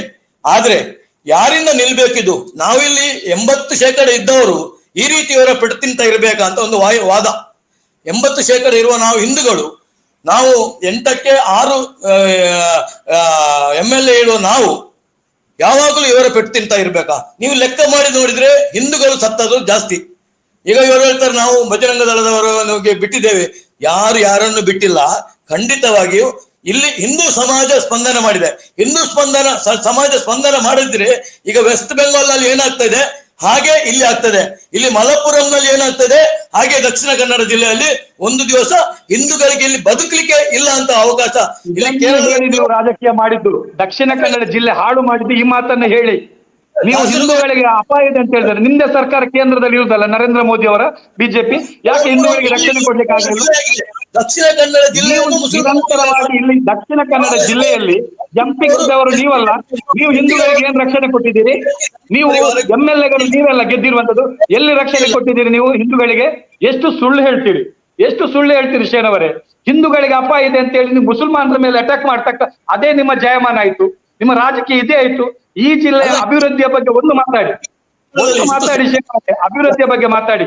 ಈ ಜಿಲ್ಲೆಯ ಯುವಕರಿಗೆ ಉದ್ಯೋಗ ಕೊಡುವ ಬಗ್ಗೆ ಮಾತಾಡಿ, ಕೊಟ್ಟಿದ್ದೀರಾ? ಇಲ್ಲಿನ ಆರೋಗ್ಯದ ಬಗ್ಗೆ ಮಾತಾಡಿ, ಶಿಕ್ಷಣದ ಬಗ್ಗೆ ಮಾತಾಡಿ. ವೇಳೆ ಶಕ್ತಿ ಇಲ್ಲಿ ಇದ್ದಿದ್ರೆ ಇಲ್ಲಿ 100 ಮಾಡ್ರೆ ಇವರು ಮಾಡಿಸೋದು. ಇವರಿಗೆ ಶಕ್ತಿ ಇಲ್ಲ, ಇಲ್ಲದ್ರೆ 100 ಮಾಡ್ರೆ ಇವರ ಹೆಸರಲ್ಲಿ ಶಕ್ತಿ ಬಿಟ್ಟು ಬಿಡ್ರಿ, ನಮ್ಮ ಶಕ್ತಿ ಬಿಟ್ಟು ಬಿಡ್ರಿ. ನಿಮ್ದು ಮಾತಾಡಿ. ನೀವು ಏನೆಲ್ಲ ಮಾಡಿದ್ರಿ ಜಗತ್ತಿಗೆ ಗೊತ್ತಿದೆ. ನಿಮ್ದು ಮಾತಾಡಿ. ದಕ್ಷಿಣ ಕನ್ನಡ ಜಿಲ್ಲೆ ಮಾಡಿ ನೀವು ಹಿಂದೂ ಅಂತ ಹೇಳ್ತೀರಲ್ಲ, ಎಷ್ಟು ಹಿಂದೂಗಳನ್ನ ಕೊಲೆ ಮಾಡಿದಿರಿ? ವಿನಾಯಕ ಬಾಳಿಗನನ್ನ ಕೊಲೆ ಮಾಡ್ತವ್ರು ಯಾರು? ನೀವು ಹಿಂದೂ ಅಂತ ಹೇಳ್ತಾರೆ, ನಿಜ ಅಪ್ಪಟ ಹಿಂದೂ. ವಿನಾಯಕ ಬಾಳಿಗ ಅವರನ್ನ ಮರ್ಡರ್ ಮಾಡಿದವ್ರು ಯಾರು? ಯಾಕೆ ಅದರ ಬಗ್ಗೆ ಮಾತಾಡ್ತಾ ಇಲ್ಲ? ಮಾತಾಡ್ತಿಲ್ಲ ನೀವು ಅಷ್ಟು ಹಿಂದೂಗಳ ಬಗ್ಗೆ. ಯಾಕಂದ್ರೆ ಇಡೀ ಹಿಂದೂ ಸಮಾಜ ಹಿಂದೂಗಳ ಬಗ್ಗೆ ನಿಮ್ಗೆ ಬುದ್ಧಿ ಕೊಟ್ಟಿಲ್ಲ. ಅದಕ್ಕೆ ಹೇಳಿಕೊಂಡು ರಾಜಕೀಯ ಮಾಡಿದ್ದು. ನಿಮ್ಗೆ ಮೊನ್ನೆ ನಿಮ್ದೇ MLA ಹರೀಶ್ ಪೂಂಜಾ ಏನ್ ಮಾಡಿದ? ಹರೀಶ್ ಪೂಂಜಾ ಎಷ್ಟು ದ್ವೇಷ ಭಾಷಣ ಮಾಡಿದ್ದಾರೆ. ಅವರು ಓಟ್ ಗೆದ್ದ ನಂತರ ಅವರು ಆಗ್ಲೇ ಹನೀಫ್ ಸರ್ ಹೇಳಿದ್ರು, ಗೆದ್ದ ನಂತರ ಅವರು ಜನರ ಶಾಸಕ, ಎಲ್ಲ ಸಮುದಾಯದ ಶಾಸಕ. ಅವ್ರು ಏನ್ ಮಾತಾಡಿದ್ರು ಅದನ್ನ ಹೇಳಿ. ಅಂದ್ರೆ ಎಷ್ಟು ಸುಳ್ಳು ಹೇಳ್ತಾ ಇದ್ದೀರಿ ನೀವು. ಒಂದ್ ನಿಮಿಷ ನೀವೆಂತ ಮಾರಿ ನಮ್ಗೆ ಶಾಂತಿಯ ಪಾಠ ನೀವು ಕೇರಳವನ್ನು ಅಗಾಡಿ ತೆಗೆದವರು ನೀವು ಮಾರ್ರೆ. ನಮ್ಗೆ ಅಗಾಡಿ ತೆಗೆದಕ್ಕೆ ಕಳೆದ 7 ವರ್ಷದಿಂದ ನಿಮ್ದೇ ನರೇಂದ್ರ ಮೋದಿ ಸರ್ಕಾರ ಉತ್ತಮ ಆಡಳಿತ ನಡೆಸುವ ಸರ್ಕಾರ ಅಂದ್ರೆ ಕೇರಳಕ್ಕೆ ಸರ್ಟಿಫಿಕೇಟ್ ಕೊಡ್ತಾ ಇದೆ. ನೀವು ಸುಳ್ಳು ಹೇಳುದು ಬೇಡ. ನಿಮ್ ಮೋದಿ ಅವರ ಹತ್ರ ಕೇಳಿ ನೀವು. ಮೋದಿ ಸರ್ಕಾರ ಕೇರಳ ರಾಜ್ಯಕ್ಕೆ ಕಂಟಿನ್ಯೂಸ್ ಆಗಿ ಉತ್ತಮ ಆಡಳಿತ ನಡೆಸಿದ ರಾಜ್ಯ ಸರ್ಕಾರ ಇದ್ರೆ ಕೇರಳ ಅಂತೆ ಸರ್ಟಿಫಿಕೇಟ್ ಕೊಡ್ತಾ ಇದೆ, ಪ್ರಶಸ್ತಿ ಕೊಡ್ತಾ ಇದೆ. ಒಂದ್ ನಿಮಿಷ ನಾವು ಕೇರಳದ ಬಗ್ಗೆ ಅಲ್ಲಲ್ಲ ಜಗದೀಶ್ ಒಂದ್ ನಿಮಿಷ ಕೇರಳದ ಬಗ್ಗೆ ಚರ್ಚೆ ಮಾಡೋದು ಬೇಡ ನಾವು. ನನಗೆ ನನ್ನ ಆಸಕ್ತಿ ಇರೋದು ಅಲ್ಲ, ಯಾಕಂದ್ರೆ ಇವ್ರು ನಮ್ಗೆ ಎಲಿಗೇಷನ್ ಮಾಡುವ, ಇವರಿಗೆ ಇಲ್ಲಿ ಶಕ್ತಿ ಇಲ್ಲಲ್ಲ. ಇವ್ರ ಶಕ್ತಿ ಮಾಡುದಲ್ಲ. ಇಡೀ ದಕ್ಷಿಣ ಕನ್ನಡ ಜಿಲ್ಲೆ ಜನರು ಕೇಳಿ. ಈಗ ನಿಮ್ಮ ಹರೀಶ್ ಪೂಂಜೆಗೆ ಎಷ್ಟು ಮಂಗಳಾರತಿ ಆಗಿದೆ? ನಿಮ್ದೇ ಕಾರ್ಯಕರ್ತರು, ನಿಮ್ದೇ ಜನ ಹರೀಶ್ ಪೂಂಜೆಗೆ ಮಂಗಳಾರತಿ ಮಾಡ್ತಾ ಇದ್ದಾರೆ. ಇವರು ಅದನ್ನೇ ಕಾಯುವುದು. ಒಂದ್ ನಿಮಿಷ ಇಬ್ರು ಜೊತೆಗೆ ಮಾತಾಡೋದ್ರಿಂದ ಯಾರು ಸರಿಯಾಗಿ ಕೇಳಿಸೋದಿಲ್ಲ. ನಾವು ಕೇರಳದ ಬಗ್ಗೆ ಮಾತಾಡೋದು ಬೇಡ. ಈಗ ಉದಾಹರಣೆಗೆ ನನಗೆ ಶೇಣ್ ಅವರು ಹೇಳಿದಾಗ ಒಂದು ಇಂಟ್ರೆಸ್ಟಿಂಗ್ ಅನಿಸ್ತು. ಏನು ಅಂತ ಹೇಳಿದ್ರೆ, ಈಗ ರಾಜಕೀಯ ಶಕ್ತಿ ಇದೆಯಲ್ಲ ಶೇಣ್ ಅವರೇ, ಅದು ಆಚೆ ಈಚೆ ಆಗ್ತಾ ಇರ್ತದೆ. ನಾವು ದಕ್ಷಿಣ ಕನ್ನಡದಲ್ಲಿ ನಾವು 2 ತರದ ರಿಸಲ್ಟ್ ಅನ್ನು ನೋಡಿದೀವಿ. ಒಂದು ವಿಧಾನಸಭಾ ಚುನಾವಣೆಯಲ್ಲಿ ಬಿಜೆಪಿ ಒಬ್ಬರೇ ವಿನ್ ಆದ್ರು, ಉಳಿದವರೆಲ್ಲ ಕಾಂಗ್ರೆಸ್ನವರು ವಿನ್ ಆದ್ರು ಅಲ್ವಾ? ಆ ತರನು ಆಗ್ತದೆ ಅದು. ಆಮೇಲೆ ನೀವು ಏನು ಈಗ ಕಮ್ಯುನಿಸ್ಟ್ಗೆ ಶಕ್ತಿ ಇಲ್ಲ ಅಂತೀರಿ. ಒಂದು ಕಾಲದಲ್ಲಿ BV ಕಕ್ಕಿಲ ಇದ್ರು, ರಾಮಚಂದ್ರ ರಾವ್ ಇದ್ರು, ಬರಿಗಾಲಲ್ಲಿ ನಡ್ಕೊಂಡು ಹೋಗ್ತಾ ಇದ್ದಂತ ಶಾಸಕ ಇದ್ರು, ಸೈಕಲ್ ನಲ್ಲಿ ಹೋಗ್ತಾ ಇದ್ದ ಶಾಸಕರವರು ಯಾರು? ಕಮ್ಯುನಿಸ್ಟ್ ಪಾರ್ಟಿ ಅವರು. ನಾವು ಅದನ್ನ ಈಗ ನಾವು ಹೇಳಲಿಕ್ಕಾಗಲ್ಲ. ಅದು ರಾಜಕೀಯ ಇದು ತಿರುಗ್ತಾ ಇರ್ತದೆ. ಚೆಸ್ ಬೋರ್ಡ್ ಅಲ್ಲ, ಅದು ಬಿಟ್ಬಿಡಿ. ಅದು ಬೇಡ, ಅದನ್ನ ನಾವು ಇಲ್ಲಿ ಮಾತಾಡೋದು ಬೇಡ. ನನ್ನ ಉದ್ದೇಶ, ನಾನು ಆ ಪ್ರಶ್ನೆಗೆ ಮತ್ತೆ ಮರಳಿ ಬರ್ತೇನೆ. ಈಗ ನಿಮ್ಮ ಬಿಜೆಪಿಯ ಶಾಸಕರು ಇಲ್ಲಿ ಇವತ್ತು ನಾಯಕರು, ದಕ್ಷಿಣ ಕನ್ನಡ ಜಿಲ್ಲೆಯನ್ನು ಮುನ್ನಡೆಸ್ತಾ ಇರುವಂತಹ ನಾಯಕರು ಬಿಜೆಪಿಯ ಶಾಸಕರು. ಅವರಿಗೆ ನಮ್ಮ ಜನ ಒಪ್ಪಿ ಅವರಿಗೆ ಮತಗಳನ್ನ ಹಾಕಿದ್ದಾರೆ, ಅವರನ್ನೇ ಶಾಸಕರನ್ನಾಗಿ ಆಯ್ಕೆ ಮಾಡಿದ್ದಾರೆ, ಅವರನ್ನೇ ಲೋಕಸಭಾ ಸದಸ್ಯರನ್ನಾಗಿ ಆಯ್ಕೆ ಮಾಡಿದ್ದಾರೆ. ಹಿಂದೆ TA ಪೈ ಅವರನ್ನ ಆಯ್ಕೆ ಮಾಡಿದ್ರು. ಅವ್ರು ಯಾವ ಪಾರ್ಟಿ ಅನ್ನೋದು ಬೇಡ, TA ಪೈ ಅವರ ಕೊಡುಗೆ ಏನು ಅನ್ನೋದನ್ನ ಇವತ್ತಿಗೂ ಕೂಡ ನಾವು ನೆನಪಿಸ್ಕೊಳ್ತೀವಿ. ನಾವು ಪಾರ್ಟಿ ಬಿಟ್ಬಿಡಿ ಅಲ್ವಾ. ಅದೇ ರೀತಿ ನಿಮ್ಮ ಪಕ್ಷಕ್ಕೆ MP ಅಧಿಕಾರ ಕೊಟ್ಟಿದ್ದಾರೆ, MLA ಅಧಿಕಾರ ಕೊಟ್ಟಿದ್ದಾರೆ. ಹಾಗಾಗಿ ಈ ಜಿಲ್ಲೆಗೆ ಒಂದು ಒಳ್ಳೆ ಹೆಸರು ಬರಬೇಕು ಅಂತ ಹೇಳಿ ಆದ್ರೆ ಮೊದಲ ಜವಾಬ್ದಾರಿ ಇರೋದು ನಿಮ್ಮ ಶಾಸಕರದ್ದು ಮತ್ತು ಸಂಸದರದ್ದು ಅಲ್ವಾ. ಒಂದು. ಎರಡನೇದು, ನಿಮಗೆ ಅಧಿಕಾರ ಕೊಟ್ಟಿದ್ದಾರೆ ಜನ. ಅಧಿಕಾರ ಕೊಟ್ಟಾಗ ನೀವು ಪೊಲೀಸರನ್ನ ಡಿಮೋರಲೈಸ್ ಮಾಡಬಾರದು. ಪೊಲೀಸರು ತಪ್ಪಿದ್ರೆ ಹೇಳಿ, ಓಕೆ ಫೈನ್, ಆದ್ರೆ ಅವರಿಗೆ ಒಂದು ಫ್ರೀ ಆಗಿ ಕೆಲಸ ಮಾಡ್ಲಿಕ್ಕೆ ಒಂದು ಅವಕಾಶ ಕೊಡ್ಬೇಕಲ್ವ. ಅವರ ಮೇಲೆ ಪದೇ ಪದೇ ನೀವು ಒತ್ತಡ ಹಾಕಿದ್ರೆ, ನೀವು ಒತ್ತಡ ಹಾಕೋದು, ಕಾಂಗ್ರೆಸ್ನವರು ಒತ್ತಡ ಹಾಕೋದು, ಕಮ್ಯುನಿಸ್ಟರು ಒತ್ತಡ ಹಾಕೋದು, ಈ ತರ ಆದ್ರೆ ಅವ್ರು ಹೇಗೆ ಕೆಲಸ ಮಾಡ್ಬೇಕಾಗತ್ತೆ ಅವರು. ಅವಾಗ ಅವ್ರು ಏನೋ ಒಂದು ಆಯ್ತಪ್ಪ, ಏನೋ ಒಂದು ಇವರು ಸಾಹಸ ಬೇಡ ಅಂತ ಹೇಳ್ಬಿಟ್ಟು ಏನೋ ಒಂದು ಮಾಡ್ಕೊಂಡು ಹೋಗ್ತಾರೆ. ಇದು ನಿಮ್ಮ ಜವಾಬ್ದಾರಿಯನ್ನು, ನಿಮ್ಮ ಶಾಸಕರು ಈ ತರದ ಜವಾಬ್ದಾರಿಯನ್ನು ಹೊರತಾ ಇಲ್ಲ. ಮತ್ತೆ ನೀವು ಬರೀ ಹಿಂದೂ ನಾಯಕರಾಗಿ ಉಳ್ಕೊಳ್ಳಿಕ್ಕೆ ಪ್ರಯತ್ನ ಮಾಡ್ತಾ ಇದ್ರಿ. ಶಾಸಕರು ಅಂತ ಹೇಳಿದ್ರೆ ನೀವು ಬರೀ ಹಿಂದೂ ಶಾಸಕರಲ್ಲ ನೀವು ಅಲ್ವಾ. ನೀವು ಮುಸ್ಲಿಮರಿಗೆ, ಹಿಂದೂಗಳಿಗೆ, ಕ್ರಿಶ್ಚಿಯನ್ರಿಗೆ ಎಲ್ರಿಗೂ ಶಾಸಕರು. ಈಗ ವೇದವ್ಯಾಸ ಕಾಮತ್ ಮಂಗಳೂರಿನಲ್ಲಿ ನಿಮ್ಮ ಪಕ್ಷದವರು, ಅವರು ಇಲ್ಲಿ ಮುಸ್ಲಿಮರಿಗೂ ಶಾಸಕರು ಅವರೇ. ಏನಾದ್ರು ಲೆಟರ್ ಬೇಕಾದ್ರೆ ಅವ್ರ ಹತ್ರನೇ ಹೋಗೋದು. ಹಿಂದೆ ಯೋಗೇಶ್ ಭಟ್ ಅಂತ ಇದ್ರು, ಅವರು ಕೂಡ ಎಷ್ಟು ಒಳ್ಳೆಯ ರಿಲೇಷನ್ ಅನ್ನು ಇಟ್ಕೊಂಡಿದ್ರು ಮುಸ್ಲಿಮರ ಜೊತೆಗೆ, ಕ್ರಿಶ್ಚಿಯನ್ರ ಜೊತೆಗೆಲ್ಲ. ಬ್ಲೇಸಿಯಸ್ ಡಿಸೋಜಾ ಇದ್ರು, ಅವರು ಹಿಂದೂಗಳ ಜೊತೆಗೆ ಒಳ್ಳೆಯ ರಿಲೇಷನ್ ಅನ್ನು ಇಟ್ಕೊಂಡಿದ್ರು. ಅವರು ಯಾರು ಹೋದ್ರು ಕೆಲಸ ಮಾಡ್ಕೊಡ್ತಾ ಇದ್ರು. ನೀವು ನಿಮ್ಮ ಶಾಸಕರೇ ಇಲ್ಲ, ನಾನು ಹಿಂದೂ ಶಾಸಕ, ನಾನು ಹಿಂದೂಗಳ ಹಿತ ಮಾತ್ರ ರಕ್ಷಿಸ್ತೀನಿ ಅಂತ ಹೇಳಿ ಹೇಳ್ತಾ ಹೋದ್ರೆ ಇದು ಇನ್ನೊಂದು ತರದ ಒಂದು ಸಿಚುವೇಶನ್ ಕ್ರಿಯೇಟ್ ಆಗುತ್ತಲ್ವಾ. ಜವಾಬ್ದಾರಿ ಏನು ನಮ್ಮ ಶಾಸಕರದ್ದು, ದಕ್ಷಿಣ ಕನ್ನಡ ಜಿಲ್ಲೆಯದ್ದು, ಮಂತ್ರಿಗಳದ್ದು ಜವಾಬ್ದಾರಿ ಏನು, ಇವ್ರದ್ದು ಜವಾಬ್ದಾರಿ ಏನು, ಎಲ್ಲರೂ ಕೂಡ ಅದನ್ನ ಆಲೋಚನೆ ಮಾಡ್ಬೇಕಲ್ವಾ. ಒಟ್ಟಿಗೆ ಕೂತ್ಕೊಂಡು ಮಾತಾಡಿ ಏನೋ ಒಂದು ಪರಿಹಾರ ಕಂಡುಹಿಡಿಬೇಕಲ್ವಾ. ಈಗ ಒಂದು ಕೊಲೆನಲ್ಲಿ ಆಯ್ತಪ್ಪ, ಧರ್ಮದ ಕಾರಣಕ್ಕೆ ಕೊಲೆ ಆಯ್ತು ಅಂತ ಇಟ್ಕೊಳ್ಳಿ, ಪೊಲೀಸರು ಅದನ್ನ ಡಿಟೆಕ್ಟ್ ಮಾಡಿದ್ರು, ಆರೋಪಿಗಳನ್ನ ಅರೆಸ್ಟ್ ಮಾಡಿದ್ರು, ಅವರಿಗೆ FIR ಹಾಕಿದ್ರು, ಅವರು ಕಠಿಣವಾಗಿ ಶಿಕ್ಷೆ ತಪ್ಪಿಸಿಕೊಳ್ಳದಂತೆ ನೋಡ್ಕೊಂಡ್ಬಿಟ್ಟು ಅವರನ್ನ ಜೈಲಿಗೆ ಕಳಿಸಿದ್ರು. ಅವಾಗ ನಾವು ಸಂತೋಷ ಪಡ್ಬೇಕಲ್ವಾ ಪೊಲೀಸರ ಕೆಲಸದ ಬಗ್ಗೆ. ಅದು ಅಂದ್ರೆ ಇದು ಹೀಗೆ ಮುಂದುವರಿತಾ ಹೋದ್ರೆ ಎಷ್ಟು ವರ್ಷ ಅಂತ ಹೇಳಿ ನಾವು ಹಿಂಗೆ ಮುಂದುವರಿತಾ ಹೋಗ್ತೀವಿ. ಹೊರಗಡೆ ಇಮೇಜ್ ಏನಾಗಿದೆ ದಕ್ಷಿಣ ಕನ್ನಡದ್ದು. ಒಂದು ಕಾಲದಲ್ಲಿ ಬುದ್ಧಿವಂತರ ಜಿಲ್ಲೆ ಅಂತ ಹೇಳಿ ಹೇಳ್ತಾ ಇದ್ರು. ಇವತ್ತು ತುಳುನಲ್ಲಿ ನಾವು ಹೇಳ್ತೀವಲ್ಲ, ನಾವೇ ಯಾವಾಗ್ಲೂ ತಮಾಷೆ ಮಾಡ್ತೇವೆ, ಬುದ್ಧಿವಂತೆ ಅಂತ. ಅಂದ್ರೆ ವಂತೆ ಅಂದ್ರೆ ಸ್ವಲ್ಪ ಅಂತ ಹೇಳ್ಬಿಟ್ಟು, ನಮಗೆ ಬುದ್ಧಿ ಸ್ವಲ್ಪ ಇರೋದು ಅಂತ ಹೇಳ್ಬಿಟ್ಟು. ಹೊರಗಡೆಯಿಂದ ಅಷ್ಟು ಈಗ ದಕ್ಷಿಣ ಕನ್ನಡ ಜಿಲ್ಲೆ ಇಮೇಜ್ ಕೆಟ್ಟಿದೆ. ಯಾರು ಸರಿ ಮಾಡ್ಬೇಕಿದನ್ನ ನೀವೇ ಹೇಳಿ, ಯಾರು ಸರಿ ಮಾಡ್ಬೇಕಿದನ್ನ? ಶಾಸಕರು ಲೀಡರ್ಗಳು ನಮಗೆ ಅಲ್ವಾ. ಶಾಸಕರು ಇದನ್ನು ಮಾತಾಡಿ ಇದನ್ನೊಂದು ಆಯ್ತಪ್ಪ ಈಗ ಆಗ್ತಾ ಇದೆ, ಇನ್ನು ನಾವು ಈ ಹೊಸ ಹುಡುಗರನ್ನಲ್ಲಿ ಹಿಂಗೆ ದಾರಿ ತಪ್ಪಿಸೋದು ಬೇಡ, ಇದನ್ನೇ ಮುಂದುವರಿಸೋದು ಬೇಡ, ನಾವೇನಾದ್ರು ಸೇರ್ಕೊಂಡು ಮಾಡೋಣ ಅಂತ ಒಂದು ಮೀಟಿಂಗ್ ಕೂಡ ಮಾಡ್ತಾ ಇಲ್ವಲ್ಲ ನಮ್ಮ ಎಲ್ಲ ಶಾಸಕರು ಸೇರ್ಕೊಂಡ್ಬಿಟ್ಟು. ಸ್ಪೀಕರ್ ಅವರು ಇದ್ದಾರೆ, ಸ್ಪೀಕರ್ ಹುದ್ದೆ ಬಹಳ ದೊಡ್ಡದು ಕರ್ನಾಟಕಕ್ಕೆ ಅಲ್ವಾ. ಬಾಳಿಗೆ ಅವರು ಆದ ನಂತರ, ME ಬಾಳಿಗೆ ಅವರು ಆದ ನಂತರ ಇದೇ ಮೊದಲ ಬಾರಿಗೆ ಕರ್ನಾಟಕಕ್ಕೆ ಒಬ್ರು ಸ್ಪೀಕರ್ ಸಿಕ್ಕಿದ್ದಾರೆ ಅಂತ ನೀವೆಲ್ಲ ಸೇರ್ಕೊಂಡ್ಬಿಟ್ಟು ಸನ್ಮಾನ ಮಾಡಿದ್ರಿ ಅವರಿಗೆ, ನಾಗರಿಕ ಸನ್ಮಾನ ಟೌನ್ ಹಾಲ್ ನಲ್ಲಿ ಅಲ್ವಾ. ಸೊ ಎಲ್ಲರೂ ಒಟ್ಟಿಗೆ ಕೂತ್ಕೊಂಡ್ಬಿಟ್ಟು ಇದನ್ನ ಮಾತಾಡಿ, ಇದು ಹೊಸ ಜನರೇಷನ್ಗೆ ನಾವು ಈ ತರದ ಒಂದು ದಾರಿ ಹಾಕೊಡೋದು ಬೇಡ, ಹೊಸ ಹುಡುಗರಿಗೆ ಅದನ್ನ ನಾವು ಸರಿಯಾದ ಒಂದು ದಾರಿ ತೋರಿಸ್ಕೊಡ್ಬೇಕು ಅಂತ ಹೇಳಿ ಇವರೆಲ್ಲ ಸೇರ್ಕೊಂಡು ಮಾತಾಡ್ಲಿಕ್ಕೆ ಆಗಲ್ವಾ? ಅಂತ ಪರಿಸ್ಥಿತಿ ಇಲ್ವಾ ಮಂಗಳೂರಿನಲ್ಲಿ? ಅಲ್ಲಲ್ಲ, ಖಂಡಿತವಾಗಿ ನಮ್ಮಿಂದ, ನೀವು ನನ್ನ ಸ್ನೇಹಿತರು, ಅದಕ್ಕೆ ಕೇಳ್ತಾ ಇದ್ದೀನಿ ನಿಮ್ಮನ್ನ. ಅಲ್ಲಲ್ಲ ನೋಡಿ, ಖಂಡಿತವಾಗಿಯೂ BJP ಅವರಿಂದ ಇಂಥದ್ದು ಯಾವುದು ಆರಂಭ ಆಗುವುದಿಲ್ಲ. ಅದೊಂದಿರ್ಲಿ, ಆರಂಭ ಆಗುವುದಿಲ್ಲ. ಆದ್ರೆ ನಮ್ಮ ಹುಡುಗರಿಗೆ ಸರಿ, ನಾನ್ ಕೇಳಿದ ಪ್ರಶ್ನೆ ಅದಲ್ಲ. ಈಗ ನಾನು ಹೇಳಿದ ಮಾಡ್ಬೋದಾ BJP ಅವರು? ಎಷ್ಟೇ ಶಾಂತಿ ಅಂತ ಹೇಳಿದ್ರು, ನಾವು ಶಾಂತಿಯಿಂದ ಇದ್ರೆ ಎದುರಿನವರು ಶಾಂತಿ ಇರ್ಬೇಕಲ್ಲ. ಕ್ರಿಮಿನಲ್ ಅವರಿಗೆ ಧರ್ಮ ಇಲ್ಲ ಜಗದೀಶ್ ಅವರೇ. ಕ್ರಿಮಿನಲ್ ಅಂತ ಅದೇ ತರ ಅವ್ರನ್ನ ಫಿಕ್ಸ್ ಮಾಡೋಣ. ಒಬ್ಬ ಕ್ರಿಮಿನಲ್ ಕಾರಣಕ್ಕಾಗಿ ಯಾರು ಯಾರನ್ನು ಕೊಂದ್ರು ಇಲ್ಲಿ ಮಾತಾಡುದಿಲ್ಲ ಅಂತ ನಾನು ಆಗ್ಲೇ ಹೇಳಿದೆ. ಧರ್ಮದ ಆಧಾರದಲ್ಲಿ ಆದ್ರೆ ಮಾತ್ರ ಇಶ್ಯೂ ಆಗುದು. ನೀವು ಕ್ರಿಮಿನಲ್ ಅವನ ದುಡ್ಡಿನ ವ್ಯವಹಾರದಲ್ಲಿಯ ಮತ್ತೊಂದು ವ್ಯವಹಾರದಲ್ಲಿ ಆದ್ರೆ ಇಲ್ಲಿ ಯಾರು ಮಾತಾಡುದಿಲ್ಲ. ಖಾಲಿ ಧರ್ಮದ ಆಧಾರದಲ್ಲಿ ಏನು ಬೇರೆ ಇಲ್ಲಿ ಮರ್ಡರ್ ಆಗುದಿಲ್ವಾ? ಖಂಡಿತವಾಗಿ ವರ್ಷಕ್ಕೊಂದು 10-15 ಮರ್ಡರ್ ಆಗ್ಬೋದು, ಆದ್ರೆ ಅದು ಯಾವುದು ವಿಷಯ ಬರುವುದಿಲ್ಲ. ಧರ್ಮದ ಆಧಾರದಲ್ಲಿ ಆದ್ರೆ, ಹಾಗಾದ್ರೆ ನಾವೊಂದು ಮೆಜಾರಿಟಿ ಧರ್ಮದವನ್ನು ಒಬ್ಬ ಅಲ್ಪಸಂಖ್ಯಾತವನು ಒಂದು ಧರ್ಮದ ಆಧಾರದಲ್ಲಿ ಕೊಲ್ತಾನಂತ ಆದ್ರೆ ದೇಶವೇ ಉತ್ತರ ಕೊಟ್ಟಿದೆ ಈಗ ಮೊನ್ನೆ. ಆಗ ಇಲ್ಲಿ ಹಿಂದೂ ಸಮಾಜ ಉತ್ತರ ಕೊಡಬೇಡ ಅಂತ ನನ್ನ ಪ್ರಶ್ನೆ. ನೋಡಿ, ಇವರು ಪ್ರತಿಯೊಂದು ಮರ್ಡರ್ ಅನ್ನು ಕೂಡ ಇವರ ರಾಜಕೀಯಕ್ಕೆ ಬಳಸ್ತಾರೆ. ಒಂದು ಹೇಳಿದ್ರಲ್ಲ, ಬಾಕಿ ಮರ್ಡರ್ ಆಗುದಿಲ್ಲ ಅಂತ. ಕಾರ್ತಿಕ್ ಕೊಲೆ ಪ್ರಕರಣ ಆಯ್ತು ಕೋಣಾಜೆ ವ್ಯಾಪ್ತಿಯಲ್ಲಿ, ಕೋಣಾಜೆ ಪೊಲೀಸ್ ಸ್ಟೇಷನ್ ವ್ಯಾಪ್ತಿಯಲ್ಲಿ. ಆಗ ಇವರೆಲ್ಲ ನಳಿನ್ ಕುಮಾರ್ ಕಟೀಲ್ ಎಲ್ಲ ಹೋಗಿ ಬಾರಿ ದೊಡ್ಡ ಭಾಷಣ, ದಕ್ಷಿಣ ಕನ್ನಡ ಜಿಲ್ಲೆಗೆ ಬೆಂಕಿ ಕೊಡ್ತೇನೆ ಅಂತ ಹೇಳಿದ್ರು. ನಳಿನ್ ಕುಮಾರ್ ಕಟೀಲ್ ಒಬ್ಬ MP ಆಗಿನ. ಕೊನೆ ಗೊತ್ತಾಯ್ತು ಮರ್ಡರ್ ಮಾಡಿದ್ದು ಯಾರಂತ, ಸ್ವತಃ ತಂಗಿ ಪ್ರಿಯಕರನೊಡ ಸೇರಿ ಕಾರ್ತಿಕ್ ಅಣ್ಣನನ್ನು ಕೊಲೆ ಮಾಡಿದ್ದು. ಅಂದ್ರೆ ಪ್ರತಿಯೊಂದು ಮರ್ಡರ್ ಅನ್ನ ಇವರು ಏನು ರಾಜಕೀಯ ಬಣ್ಣ ಬಳಿಲಿಕ್ಕೆ ನೋಡ್ತಾರೆ. ಮತ್ತೆ ಗೊತ್ತಾಯ್ತು ಸುಮ್ಮನೆ ಕೂತ್ಕೊಂಡು. ಅಂದ್ರೆ ನಾನು ಆಗ್ಲೇ ಅದನ್ನೇ ಹೇಳುವಂತದ್ದು, ಇಲ್ಲಿ ನಡೆಯತಕ್ಕಂತ ಪ್ರತಿಯೊಂದು ಘಟನೆ ಹಿಂದೆ ಸಂಘ ಪರಿವಾರದ ಕೈವಾಡ ಇದೆ. ಅದು ಜಗಜ್ಜಾಹೀರಾಗ್ತಾ ಪಕ್ಕ. ಘಟನೆಯ ಹಿಂದೆ ಕೈವಾಡ ಎಲ್ಲಿದೆ ಅಂತ ನಾನು ಕೇಳುದು. ನಿಮಗೆ ದಾಖಲೆ ಸಮೇತ ಇಡಿ. ದಕ್ಷಿಣ ಕನ್ನಡ ಜಿಲ್ಲೆ ಒಂದು 30-40 ವರ್ಷದ ಕೇಳುದು ನಾನು. 30-40 ವರ್ಷದ ಘಟನೆಯನ್ನು ಎಲ್ಲ ತೆಗಿಬೇಕು. ನಾವು ಸಿದ್ದರಾಮಯ್ಯ ಸರ್ಕಾರಕ್ಕೆ ಅದನ್ನೇ ಹೇಳುವಂತದ್ದು. ಇವತ್ತಿನ ದಕ್ಷಿಣ ಕನ್ನಡ, ಈಗ ನೀವು ಹೇಳಿದ ಅನಿಲ್ ಸರ್ ಹೇಳಿದ್ರಲ್ಲ, ಈ ಜಿಲ್ಲೆಯಲ್ಲಿ ಒಂದು ಸೌಹಾರ್ದತೆ ಬರಬೇಕು, ಒಂದು ಒಳ್ಳೆ ವಾತಾವರಣ ಬರಬೇಕು, ಭಯಮುಕ್ತ ಒಂದು ವಾತಾವರಣ ಬರ್ಬೇಕಾದ್ರೆ ಇಲ್ಲಿ ಒಂದು ಕಟ್ಟುನಿಟ್ಟಿನ ಕ್ರಮ ಆಗ್ಬೇಕು. ಕಾನೂನು ಸುವ್ಯವಸ್ಥೆನ ಕಾಪಾಡ್ಲಿಕ್ಕೆ ಇವರಿಗೆ ಯಾರು ಪರ್ಮಿಷನ್ ಕೊಟ್ಟಿದ್ದಾರೆ ಕಾನೂನು ಕೈಗೆತ್ತಿಕೊಳ್ಳಿಕ್ಕೆ? ಇಡೀ ದಕ್ಷಿಣ ಕನ್ನಡ ಜಿಲ್ಲೆಯಲ್ಲಿ ಈ 30-40 ವರ್ಷದಲ್ಲಿ ಇವರ ಕಾನೂನನ್ನು ಕೈಗೆತ್ತಿಕೊಂಡದ್ದು ಎಷ್ಟೆಷ್ಟು ಪ್ರಕರಣಗಳಿದೆ, ಎಷ್ಟು ಪ್ರಕರಣಗಳಿದೆ. ಈ ಇಡೀ ಹಿನ್ನೆಲೆಯನ್ನ ಸ್ಟಡಿ ಮಾಡ್ಬೇಕು. ಆವಾಗ ಗೊತ್ತಾಗುತ್ತೆ ಇದರ ಹಿಂದೆ ಯಾರೆಲ್ಲ ಇದ್ದಾರೆ ಅನ್ನೋದು. ನಮಗೆ ಕಣ್ಣಿಗೆ ಕಾಣುವುದು ಸುಹಾಸ್ ಶೆಟ್ಟಿ ಅಂತಹ ಹುಡುಗರು, ಯುವಕರು ಮಾತ್ರ ಕಣ್ಣಿಗೆ ಕಾಣುದು.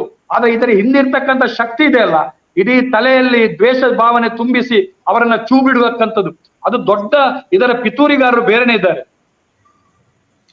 ಒಂದ್ ನಿಮಿಷ, ಈಗ ನಾನು ಕೊನೆಯ ಪ್ರಶ್ನೆ ಕೇಳ್ತಾ ಇದ್ದೀನಿ. ನಾನು ಮತ್ತೆ ಇದೇ ಪ್ರಶ್ನೆಯನ್ನ ಕೇಳ್ತೀನಿ. ನಾನು ಏನು ಅಂತ ಹೇಳಿದ್ರೆ, ಆಯ್ತು ಇಷ್ಟೆಲ್ಲ ಆಯ್ತು, ಇದು ಹೀಗೆ ಕಂಟಿನ್ಯೂ ಆಗ್ಬೇಕಾ ಶೇನವರೇ, ಅಥವಾ ಇದಕ್ಕೇನಾದ್ರೂ ಒಂದು ಎಂಡ್ ಹಾಕೋದಕ್ಕೆ ಬಿಜೆಪಿ ನಾಯಕರೇ ಮುಂದೆ ಬಂದು ಏನಾದ್ರೂ ಮಾಡ್ಲಿಕ್ಕೆ ಆಗುತ್ತಾ?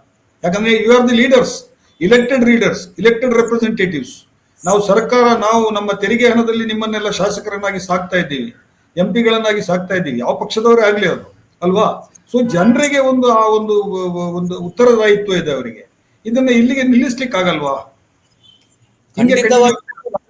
ಬಿಜೆಪಿ ಅವರು ನಮ್ಗೆ ಸಂಘ ಪರಿವಾರಕ್ಕೆ ಸಂಘರ್ಷದಿಂದ ಏನಾಗ್ಲಿಕ್ಕಿದೆ ಬೇಡ. ನೀವು ಆಗ ಹೇಳಿದ್ರಿ RSS ನವರು ವಾರಾನ್ನ ತಿಂತ ಇದ್ರು.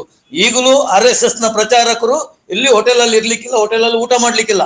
ಇವತ್ತು ನನ್ನ ಮನೆಯಲ್ಲಿ ಊಟ ಮಾಡಿದ್ರೆ ಸಂಜೆ, ನಾಳೆ ಬೆಳಿಗ್ಗೆ ಮತ್ತೊಬ್ಬರ ಹೋಟೆಲ್ ಮನೆಯಲ್ಲಿ ಊಟ ಚಾ ಕುಡಿಬೇಕು. ಇವತ್ತು ಸಂಘ ಹಾಗೇನೆ ಇರುದು. ಸಂಘ ಇವತ್ತಿಗೂ ಚೇಂಜ್ ಆಗಿಲ್ಲ. ಇವತ್ತು ಅವರಿಗೆ ಸಮಸ್ಯೆ ಇರೋದು ಬಜರಂಗ ದಳದ ಮತ್ತು ಬಿಜೆಪಿ. ಬಜರಂಗ ದಳ ಅಂದ್ರೆ ಹಿಂದೂ ಧರ್ಮವನ್ನು ನೋಡಿ, ಒಂದು ರಾಷ್ಟ್ರದಲ್ಲಿ ಬೇಕಾದ್ರೆ ಒಂದು ಸೇನೆ ಅಂತ ಇರ್ತದೆ. ಯಾಕಂದ್ರೆ ದೇಶವನ್ನು ರಕ್ಷಿಸ್ಲಿಕ್ಕೆ. ನೋಡಿ, ಯಾವುದೇ ಒಂದು ದೇಶದಲ್ಲೇ ಬೇಕಿದ್ರೆ ಆಗ್ಲಿ, ದೇಶಕ್ಕೆ ಒಂದು ಸೈನ್ಯ ಇದೆ, ಹೌದಲ್ಲ? ಎಲ್ಲವನ್ನು ಅಲ್ಲಿ ನಾವು ಒಳ್ಳೆಯವರು, ನಾವು ಸ್ನೇಹ, ಪ್ರೀತಿ, ಭ್ರಾತೃತ್ವ ಅಂತ ಹೇಳಿದ್ರೆ ಆಗುದಿಲ್ಲ. ಯಾಕಂದ್ರೆ ಹೊರಗಿನವ್ರು ಬಂದ್ರೆ ಅದಕ್ಕೆ ಒಂದು ಸೈನ್ಯ ಬೇಕು. ಹಾಗೆಯೇ ನಮ್ಮ ಧರ್ಮ ರಕ್ಷಣೆಗೆ ಒಂದು ಯುವಕರ ಪಡೆ ಇದೆ, ಅದು ಬಜರಂಗ ದಳ. ನಮ್ಮ ಧರ್ಮದ ಏನಾದ್ರೂ ತೊಂದರೆ ಆದ್ರೆ ಖಂಡಿತವಾಗಿಯೂ ಈ ಬಜರಂಗ ದಳ ಅದು ಜೀವದ ಆಸೆ ಬಿಟ್ಟು ಅದರಲ್ಲಿ ನಾವು ನಿಲ್ತೇವೆ ಅಂತ ಒಂದು ಸಂಘಟನೆ ಬಜರಂಗ ದಳ. RSS ಅಂದ್ರೆ ನಮ್ಮ ಮಾತೃ ಒಂದು ಸಂಘಟನೆ.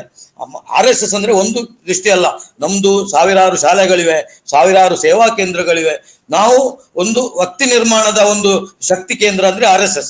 ಅದನ್ನು ಇವರು ಈ ಕಮ್ಯುನಿಸ್ಟ್ನವರಿಗೆ RSS ಅನ್ನು ನೋಡಿದ್ರೆ ಖಂಡಿತವಾಗಿಯೂ RSS ಯಾವುದೇ ಇಂಥ ವಿಚಾರದಲ್ಲಿ ನಾವು ರಾಷ್ಟ್ರ ನಿರ್ಮಾಣ, ವ್ಯಕ್ತಿ ನಿರ್ಮಾಣದಲ್ಲಿ ಮಾಡುವುದನ್ನು ಬಿಟ್ರೆ ನಾವು ಯಾವುದೇ RSS ಯಾವುದರಲ್ಲಿ ಇಲ್ಲ.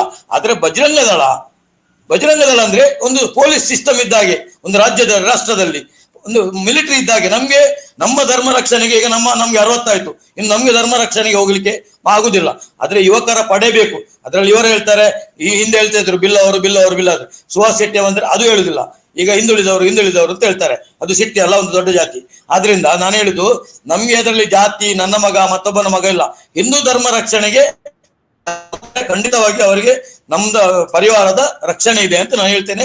ಮತ್ತೆ ನಮ್ಗೆ ಶಾಂತಿ ಬೇಕು, ಖಂಡಿತವಾಗಿ ನಾವಾಗಿ ಮಾಡುವುದಿಲ್ಲ. ಆದ್ರೆ ಮಾಡಿದ್ರೆ ನಮ್ಮ ಧರ್ಮ ರಕ್ಷಣೆ ಕೆಲಸವನ್ನು ನಾವು ಎಷ್ಟೇ ಬೆಲೆ ತತ್ತಾದ್ರೂ ಮಾಡ್ತೇವೆ. ಇಲ್ಲಿ 2 ಪ್ರಶ್ನೆ ಇದೆ ಶೇನವರೇ. ನೀವು ವಕೀಲರು, ನೀವು ಸಂವಿಧಾನವನ್ನು ಓದ್ದವರು, ಕಾನ್ಸ್ಟಿಟ್ಯೂಷನ್ ಅನ್ನು ಓದ್ದವರು. ಒಂದು ದೇಶ ಅಂತ ಹೇಳಿದ್ರೆ ಅದಕ್ಕೊಂದು ಸೈನ್ಯ ಹೇಗಿರುತ್ತೆ, ಒಂದು ಸರ್ಕಾರ ಅಂತ ಹೇಳಿದ್ರೆ ಅದಕ್ಕೊಂದು ಪೊಲೀಸ್ ವ್ಯವಸ್ಥೆ ಇರುತ್ತೆ. ಆ ಪೊಲೀಸ್ ವ್ಯವಸ್ಥೆ ಅದನ್ನು ಮಾಡಬೇಕಾದಂತ ಕೆಲಸವನ್ನು ಅದೇ ಮಾಡಬೇಕು. ಬೇರೆ ಜನ ಸಂಘಟನೆಗಳಾಗ್ಲಿ ಅಥವಾ ಯಾವುದೇ ಸಂಘಟನೆಗಳಾಗ್ಲಿ ಅದನ್ನು ಮಾಡ್ಲಿಕ್ಕೆ ಬರೋದಿಲ್ಲ, ಅವ್ರ ಕೆಲಸ ಅಲ್ಲ ಅದು. ಹಾಗೆ ಮಾಡಿದ್ರೆ ಅದು ಕಾನೂನು ಬಾಹಿರ ಆಗ್ತದೆ ಅನ್ನೋದು ನಿಮ್ಗೆ ಗೊತ್ತಿರಲಿಲ್ಲ. ನಿಮ್ಗೆ ವಕೀಲರಾಗಿ ಗೊತ್ತಿರ್ಬೇಕಲ್ಲ ಸರ್ ನಿಮ್ಗದು. ಈ ತರ ನೀವು ಹೇಳ್ತಾ ಹೋದ್ರೆ ಈಗ ಒಂದು ಹೇಗೆ ನೀವು ದೇಶಕ್ಕೆ ಒಂದು ಸೈನ್ಯ ಇದೆ, ಅದೇ ರೀತಿ ಸರ್ಕಾರಕ್ಕೆ ಒಂದು ಪೊಲೀಸ್ ವ್ಯವಸ್ಥೆ ಇದೆ. ಅದು ಪೊಲೀಸರು ಮಾಡ್ಬೇಕಾದಂತ ಕೆಲಸ ಇಲ್ಲ, ನಾವು ಮಾಡ್ತೀವಿ ಅಂತ ಹೇಳಿ ಯಾವುದೋ ಒಂದು ಸಂಘಟನೆಯವರು ಹೊರಟ್ರೆ ಅದು ಸರಿಯಲ್ಲ, ಅದು ಅನ್ಕಾನ್ಸ್ಟಿಟ್ಯೂಷನಲ್. ಅದು ನೀವು ವಕೀಲರಾಗಿರೋರು, ನಿಮ್ಗೆ ಅದು ಗೊತ್ತಿರ್ಬೇಕಲ್ವ, ನಿಮ್ಗೆ ಅದು ಗೊತ್ತಿದೆಯಲ್ವ ನಿಮ್ಗದು. ಈಗ ಹೇಳಿದ್ರೆ ಈಗ ನೀವ್ ಹೇಳಿದ ಹಾಗೆ ಮುಸ್ಲಿಮ್ಗಳು ಒಂದು ಸಂಘಟನೆ ಕಟ್ಕೊಂಡ್ಬಿಟ್ಟು ಅವರು ಅದನ್ನ ಮಾಡ್ತಾ ಹೋದ್ರೆ, ನಾವು ಅದನ್ನೇ ಮಾಡ್ತೀವಿ ಅಂತ ಹೇಳಿ ಹೋದ್ರೆ ಇದು ಹಿಂಗೆ ಕಂಟಿನ್ಯೂ ಆಗುತ್ತಲ್ಲ. ಇದು ನನ್ನ ಕಾಳಜಿ. ಇದು ನಾನು ಹೇಳ್ತಾ ಇರೋದು. ನಮ್ಗೆ ಬೇಡ. ಆದ್ರೆ ನಮ್ಮ ಮೇಲೆ ಪದೇ ಪದೇ ಆಕ್ರಮಣ ಆದ್ರೆ ಹಿಂದೂ ಸಮಾಜ ಸುಮ್ಮನೆ ಕೂತ್ಕೊಳ್ತಾರೆ. ಅದು ಪೊಲೀಸ್ ಇರ್ಲಿ, ಮತ್ತೊಂದಿರ್ಲಿ, ಪುನೊಂದಿರ್ಲಿ, ಇದು ಸ್ಪಷ್ಟವಾಗಿ ನಾನು ಹೇಳ್ತೇನೆ. ಅದ್ರಲ್ಲಿ ಏನು ಮುಚ್ಚುಮರೆಯಲ್ಲ. ನೀವು ವಕೀಲರಾಗಿದ್ದುಕೊಂಡು ಎಷ್ಟೊಂದು ಸಂವಿಧಾನ ವಿರೋಧಿಯಾಗಿ ಮಾತಾಡ್ತಾರೆ ನೋಡಿ, ಎಷ್ಟೊಂದು ಸಂವಿಧಾನ ವಿರೋಧಿಯಾಗಿ ಮಾತಾಡ್ತಾರೆ. ಇದು ಸರಿನಾ? ಯಾಕಂದ್ರೆ ಇವರು ಆ ರೀತಿ ಒಂದು ಪಡೆ ಕಟ್ಟಿಕೊಂಡು ಇವರೇ ಕಾನೂನನ್ನ ಕೈಗೆತ್ತಿಕೊಂಡ್ರೆ ದೇಶದ ಪರಿಸ್ಥಿತಿ ಏನಾಗ್ಬೋದು? ನೀವು ಮಾಡಿದಾಗನೆ ಮುಸಲ್ಮಾನರು ಮಾಡಿದ್ರೆ, ಕ್ರಿಶ್ಚಿಯನ್ರು ಆ ರೀತಿ ಮಾಡಿದ್ರೆ ದೇಶ ಎಲ್ಲಿಗೆ ಹೋಯ್ತು? ಭಾರತೀಯರು ಅನ್ನುವಂಥದ್ದು ಎಲ್ಲಿ ಹೋಗ್ತದೆ? ಅದೇ ಅವರ ಬಾಯಲ್ಲಿ ಅವರು ಹೇಳಿದ್ರು ಎಷ್ಟು ಒಂದು ಸಂವಿಧಾನ ವಿರೋಧಿಯಾಗಿ ಅವರಿದ್ದಾರೆ ಅನ್ನುವಂಥದ್ದು.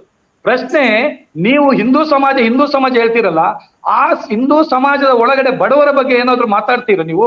ಅವರಿಗೆ ಮನೆ ಇಲ್ಲ, ಇವತ್ತಿನ ಮನೆ ಕೊಡ್ಲಿಲ್ಲ. ದಕ್ಷಿಣ ಕನ್ನಡ ಜಿಲ್ಲೆಯಲ್ಲಿ ಕಳೆದ 25-30 ವರ್ಷದಿಂದ ಭೂಮಿ ಕೊಟ್ಟಿಲ್ಲ.